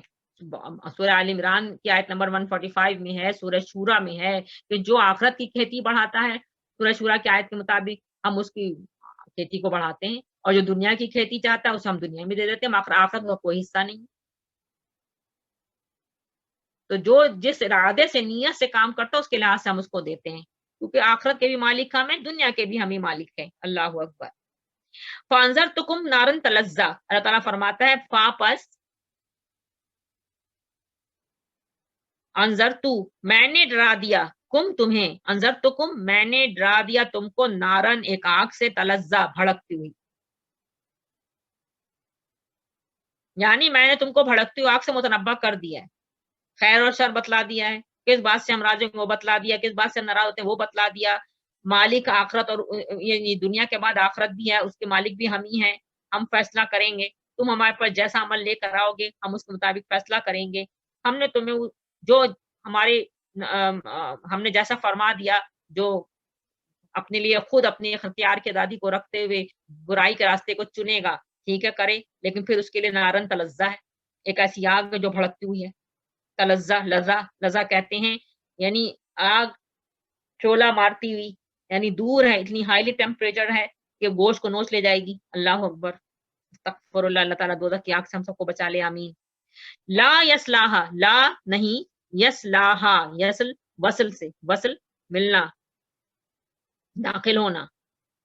لا یسلا نہ داخل ہوگا اس میں، لا یسلاہا ہا کی ضمیر جا رہی ہے آگ کی طرف. لا یسلاہا نہیں داخل ہوگا اس میں، الا الاشقا الا مگر، اشقا اشقا جو بڑا بدبخت ہے. شقی کی سپرلیٹو ڈگری ہے اشقا، بڑا بدبخت، بڑا بدبخت داخل ہوگا، وہ بڑا ہی بدبخت ہے. اتنی ابھی ہم پوری سورہ پڑھ کے آئے، سارے کو ذہن میں رکھ لیجئے. پوری اتمام حجت اللہ نے کر دی ہے سب کچھ، یعنی ہو کر بھی انسان اپنے لیے اختیار کی آزادی رکھتے ہوئے اللہ کو ناراض کرنے والے کام زندگی بھر کرے تو قبر میں لے کے کیا گیا وہ؟ اس سے بڑا بدبخت ہے کون؟ اللہ اکبر. سورہ اعلیٰ کی آیت مجھے بہت اچھی لگتی ہے کہ جو بدبخت ہیں وہی قرآن کی ہدایت، قرآن کی تعلیم سے، قرآن کو سیکھنے سے منہ پھیرتے ہیں. اور یہ واقعتاً آپ صلی اللہ علیہ وسلم نے فرمایا تم میں خوش نصیب ترین کون لوگ ہیں؟ بہترین لوگ وہ ہیں جو قرآن کو سیکھتے اور سکھاتے ہیں، یعنی بہترین کام، بیسٹ. صحابہ نے اس کو ہدایت کو ایسا پکڑ لیا تھا مضبوطی سے کہ اپنے وقت زندگی کا زیادہ حصہ قرآن کو سیکھنے اور سکھانے میں لگتے، کیونکہ ان کو پتا تھا کہ قرآن ہی ایک ایسی واحد وہ کتاب ہے جو دل میں تقوی پیدا کرتی ہے. ہم جتنا قرآن سے جڑیں گے اتنا دل میں تقوی حاصل ہوگا. لیکن آج انسان اس بات کو نہیں سمجھ رہا کہ قرآن کا سیکھنا اول نمبر پہ ہونا چاہیے. دنیا کے سارے کام ہو جائیں گے، پہلے یہ کام کرو تاکہ ہم دل کا تقوی حاصل کریں، تاکہ ہم ہر اس کام سے بس ان سے اللہ ناراض ہوتا ہے، تاکہ آخرت جو ابدی زندگی اس میں اللہ کو راضی، اللہ ہم سے راضی ہو اور اللہ ہمیں انعام دے، ہم انعام پانے والے لوگوں کی صحبت ہمیں نصیب. تو اشقا بدبخت ہے. اللہ اکبر. الذی کذب وتولی، الذی وہ جس نے، الذی جس نے، کذبا جھٹ لایا، وتولی وا اور تولا منہ پھیرا. کس سے منہ پھیرا؟ وہی والی پھر بات آ گئی کہ وہ انتہائی یعنی وہ شقی تھا کہ اس نے اپنے لیے کیا چیز چن لی. اللہ اکبر. یعنی اس نے اللہ کی کتاب سے منہ پھیرا، اللہ کے رسول صلی اللہ علیہ وسلم کی تعلیمات سے منہ پھیرا، اللہ کے اور اس کے رسول صلی اللہ علیہ وسلم کی تعلیمات کو جھٹلایا، اطاعت کے راستے سے منہ پھیر لیا. انتہائی بے وقت بد نصیبی نہیں تو اور کیا ہے، اشقا. اللہ اکبر. بدبختی. بالکل اس کا اپوزٹ اب آگے آ رہا ہے، وَسَيُجَنَّبُهَا الْأَتْقَى، اور بچا لیا جائے گا، دور رکھا جائے گا، اتقا جو بڑا پرہیزگار ہے. یہ اشقا کا اپوزٹ ہے اتقا، بڑا پرہیزگار، متقی، تقوی والا. اللہ اکبر. یعنی دوزخ کی آگ سے وہ بچا لیا جائے گا جو بڑا پرہیزگار ہے، دور رکھا جائے گا اس. اب اس میں سب سے اہم جو صفت ہے جس سے اللہ راضی ہوتا ہے خدا ترس آدمی کی، وہ صفت وہ آگے آ رہی ہے آیت نمبر 19 میں 18 میں. الذی، جو یؤتی دیتا ہے، مالہ اپنا مال، یتزکا تاکہ پاک ہو. مال کا خرچ کرنا، مال کا نکالنا، اللہ بہت راضی ہوتے ہیں، بڑے خوش ہوتے ہیں. اللہ اکبر. وما لیہدن اندہ، وما و اور ما نہیں، لیہدن کسی کا، اندہ اس کے اوپر، من نعمتن کوئی احسان، تجزا جس کا بدلہ دیا جائے. یعنی وہ کسی کا احسان نہیں اتارتا مال دیتے وقت کسی کو، کہ بھائی کسی کے بدلے میں کسی نے ہمارے ساتھ کی ہے بھلائی تو ہم اس کی بھلائی، اس کو آسان اتارنے کے لیے ہم اس کے اوپر مال خرچ کر رہے ہیں، نہیں. الا ابتغاء وجہ رب العالی، الا مگر، ابتغاء حاصل کرنے، وجہ، وجہ چہرے کو کہا جاتا ہے انسان کے، تو مراد رضا مندی ہے اللہ تعالیٰ کی، خوشنودی، رضا جوئی. رب ہی، اپنے رب کی، وجہ ربی اپنے رب کی رضا مندی، اپنے رب کی خوشنودی، اپنے رب کی رضا جوئی، اعلی جو سب سے برتر ہے. یعنی رب العالی وہ رب جو سب سے برتر ہے، رب برتر کی خوشنودی، اس کی رضا جوئی کے لیے وہ مال کو خرچ کرتا ہے. یعنی کسی کا احسان اتارنے کے لیے، کسی پر احسان دھرنے کے لیے نہیں مال دیتا. کتنی آپ اس کے اندر دیکھیں، ٹائم کی کمی ہے، بہت اہم بات چھپی ہوئی ہے کہ یعنی نام، جب پیچھے میں نے آپ کو بتایا تھا کہ کوئی منصب کی چاہت ہو، کسی ریاکارانہ اس میں نام و نمود، نہیں، ہرگز نہیں. یعنی وہ جو بھی کام کر رہا ہے، مال کا خرچ کر رہا ہے اللہ تعالیٰ کے دیے ہوئے مال کو لوگوں کے اوپر، تو اس میں صرف رب کی رضا، رب میرا راضی ہو جائے، یہ اس کی نیت ہے. نیت بالکل خالص ہے اس کی کہ رب کی رضا، رب میرا راضی ہو جائے. سبحان اللہ اکبر. آگے اللہ تعالیٰ نے اس کو فرما دیا ولا سوف یرضا، یعنی یہ جواب آ گیا. یعنی وہ مال خرچ کر رہا ہے صرف کس لیے؟ اپنے رب کی رضا کے لیے. اللہ تعالیٰ کیا جواب دے رہے ہیں؟ وا اور لا سوفا، لام تاکیدیہ، سوفا ان قریب، یردا وہ راضی ہو جائے گا، اور وہ ان قریب خوش ہو جائے گا، وہ ان قریب راضی ہو جائے گا. اس کے لیے بہرحال حضرت ابوبکر صدیق رضی اللہ عنہ کا نام لیا جاتا ہے. حضرت ابوبکر صدیق رضی اللہ عنہ جو ہیں، وہ یہ 3 جو آیات ہیں آیت نمبر 18 اور آیت نمبر جو 19 ہیں، اس سے اللہ تعالیٰ نے نام تو نہیں لیا، لیکن ایسا شخص جو ان لوگوں پر مال خرچ کرتا تھا، جس کا اس خرچ کرنے والے شخص پر کوئی پہلے سے احسان نہ تھا کہ وہ بدلے میں ان پر مال خرچ کرتا، مقصد صرف یہ تھا کہ اس کا پروردگار اس سے راضی اور خوش ہو جائے. تو بہت سی روایات ایسی ملتی جس سے پتہ چلتا ہے کہ یہ آیات حضرت ابوبکر صدیق رضی اللہ عنہ کی شان میں، تعریف میں نازل ہوئیں. کیونکہ آپ کا ایک عمل اللہ آپ نے بہت کیا، جو روایات سے ہمیں پتہ چلتا ہے کہ حضرت ابوبکر صدیق رضی اللہ عنہ جو تھے، کیونکہ جب آپ صلی اللہ علیہ وسلم کی نبوت ہوئی ہے تو بہت سے ایسے لوگ آپ صلی اللہ علیہ وسلم کے اوپر ایمان لائے ہیں نبوت پر. وہ جو غریب طبقہ تھا، جو غلام طبقہ کہلاتا تھا، غلام تھے، ان کو، لونڈیوں کو اور غلاموں کو، یعنی کہ آپ حضرت ابوبکر صدیق نے خرچ کر کے پتہ چلتا ہے کہ 17 غلام، 17 ایسے ہیں جن کو ان کے مالک بڑی تکلیف دے رہے تھے ان کے ایمان لانے پر، کلمہ شہادہ پڑھنے پر. تو حضرت ابوبکر صدیق نے ان کو منہ مانگی قیمت، یعنی دے کر ان غلاموں کو خریدا اور پھر ان کو آزاد کر دیا. یعنی یہ نہیں کہ خرید لیا اپنے لیے، اور خرید کر آزاد فرمایا. سبحان اللہ، اللہ اکبر. تو حضرت ابوبکر صدیق رضی اللہ عنہ کا جو یہ عمل تھا کہ انہوں نے غلاموں کو کلمہ شہادہ پڑھ لیا، وہ مسلمان ہو گئے، تو ان کے آقا جو تھے کافر، ان کی تکالیف سے ان کو نجات دلانے کے لیے کہ وہ کلمہ شہادہ پڑھ کے مسلمان ہوئے، ان کے جو آقا ہیں ان کو اتنی تکلیف دیتے ہیں. جیسے میں نے آپ کو بہت دفعہ خباب بن الارت کا بتایا کہ وہ بیچارے غلام تھے اور ان کی جو مالکن تھی وہ ان کو جلتی ہوئی آگ پہ لٹاتی تھی. اللہ اکبر. جیسے حضرت بلال ہیں، ان کے مالک جو تھے کلمہ شہادہ پڑھنے کے بعد اس کا جو ان کے جو مالک تھے وہ اس کو جلتی ہوئی ریت پہ مکہ کی جو تھی اس پہ لٹانا، اس پہ پتھر رکھ دینا، ان طرح طرح کی تکالیف دینا. اللہ اکبر. تو ایسے لوگوں کو حضرت ابوبکر صدیق رضی اللہ عنہ نے خریدا، مال خرچ کیا اور آزاد کر دیا. تو یہ اتنی خوبصورت کام تھا جس کی وجہ سے حضرت عبداللہ ابن عباس کہتے ہیں کہ جب آپ صلی اللہ علیہ وسلم ایک دفعہ اپنی وصال سے پہلے ایک کپڑے سے اپنا سر باندھے ہوئے باہر نکلے اور منبر پہ تشریف فرما ہوئے، اللہ کی حمد اور ثنا بیان فرمائی اور پھر فرمایا لوگوں میں سے کسی کا بھی مجھ پر جان اور مال کے لحاظ سے احسان ابوبکر بن ابی قحافہ سے زیادہ نہیں ہے. اگر میں کسی کو جانی دوست بنانے والا ہوتا تو ابو بکر کو بناتا، مگر اسلام کی دوستی ہی بہت اچھی ہے. دیکھو ابو بکر کی کھڑکی کے سوا مسجد میں جتنی کھڑکیاں کھلتی ہیں سب بند کرا دو، سب بند کر دو. یہ صحیح بخاری نے اس کو دیا. ابو بکر صدیق رضی اللہ عنہ جب غریب غلاموں اور لونڈیوں کی آزادی پر روپیہ خرچ کر کے ان کو آزاد کر رہے تھے تو ایک دفعہ ان کے والد ابو قحافہ نے ان سے کہا کہ بیٹا میں دیکھ رہا ہوں کہ تم کمزور لوگوں کو آزاد کر رہے ہو، اگر مضبوط جوانوں کی آزادی پر تم یہی روپیہ خرچ کرتے تو تمہارے لیے وہ قوت بازو بنتے. اس پر حضرت ابوبکر صدیق نے ان سے کہا ابا جان میں تو وہ اجر چاہتا ہوں جو اللہ کے یہاں ہے. اور آپ دیکھیں اللہ تعالیٰ نے آگے کیا فرمایا، وَلَسَوْفَ يَرْضَىٰ، اور اللہ تم سے ضرور عنقریب و ضرور راضی ہوگا، وہ خوش ہوگا. راضی مردیہ، اللہ تم سے راضی ہوا. اللہ اکبر.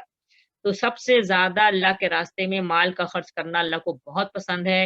اسی لیے قرآن پاک کی آیات سے پتہ چلتا ہے کہ مرنے کے بعد انسان سب سے زیادہ جو خواہش مند ہوگا کہ دنیا میں دوبارہ بھیجا جائے تو وہ ایک کام کرے کہ وہ اپنا مال صدقہ کرے.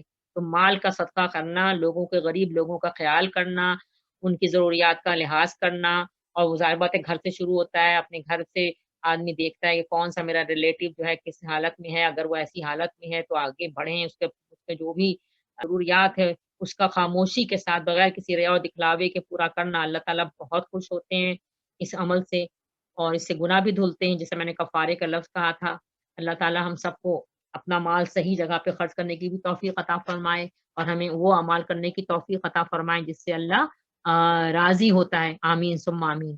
اللہ تعالیٰ ہم سب کو ایسی عمل کرنے کی توفیق عطا فرما دے. صحیح بخاری اور صحیح مسلم نے اس حدیث مبارکہ کو دیا ہے. آپ نے فرمایا کہ جو شخص اللہ کی راہ میں خرچ کرتا ہے اسے جنت کے دروغے پکاریں گے کہ اے اللہ کے بندے ادھر سے آؤ، یہ دروازہ سب سے اچھا ہے. حضرت ابوبکر صدیق رضی اللہ عنہ نے فرمایا یا رسول اللہ صلی اللہ علیہ وسلم کوئی ایسا بھی ہے جو جنت کے تمام دروازوں سے بلایا جائے؟ آپ صلی اللہ علیہ وسلم نے فرمایا ہاں ہے، اور مجھے امید ہے اللہ تعالیٰ سے کہ تم ان میں سے ہو. سبحان اللہ. اللہ اکبر.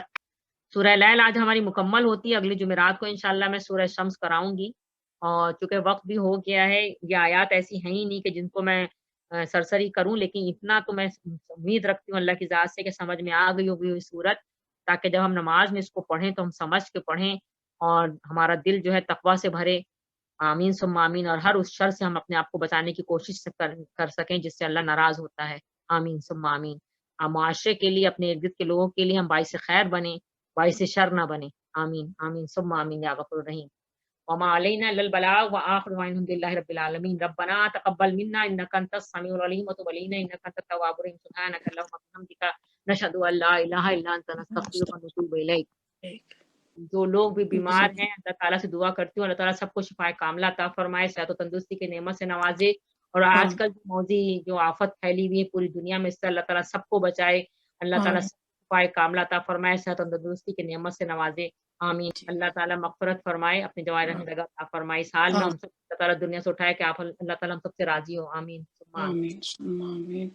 والعصر ان الانسان لفی خسر الا الذین آمنوا وعملوا الصالحات وتواصوا بالحق وتواصوا بالصبر. سبحان ربک رب العزت عما یصفون وسلام علی المرسلین والحمد للہ رب العالمین. سورہ عصر کا جو میسج ہے وہ یہی تو ہے، بس صبر، حق کی تلقین، صبر کے ساتھ دین پہ چلنا، خود بھی اور دوسروں کو بھی کی تلقین کرنا، ایمان اور عمل الصالحات کے ساتھ. اللہ تعالیٰ ہم سب کو اس کا مل رکھے، اللہ تعالیٰ سب کی کوششوں کو قبول فرمائے. آمین ثم آمین.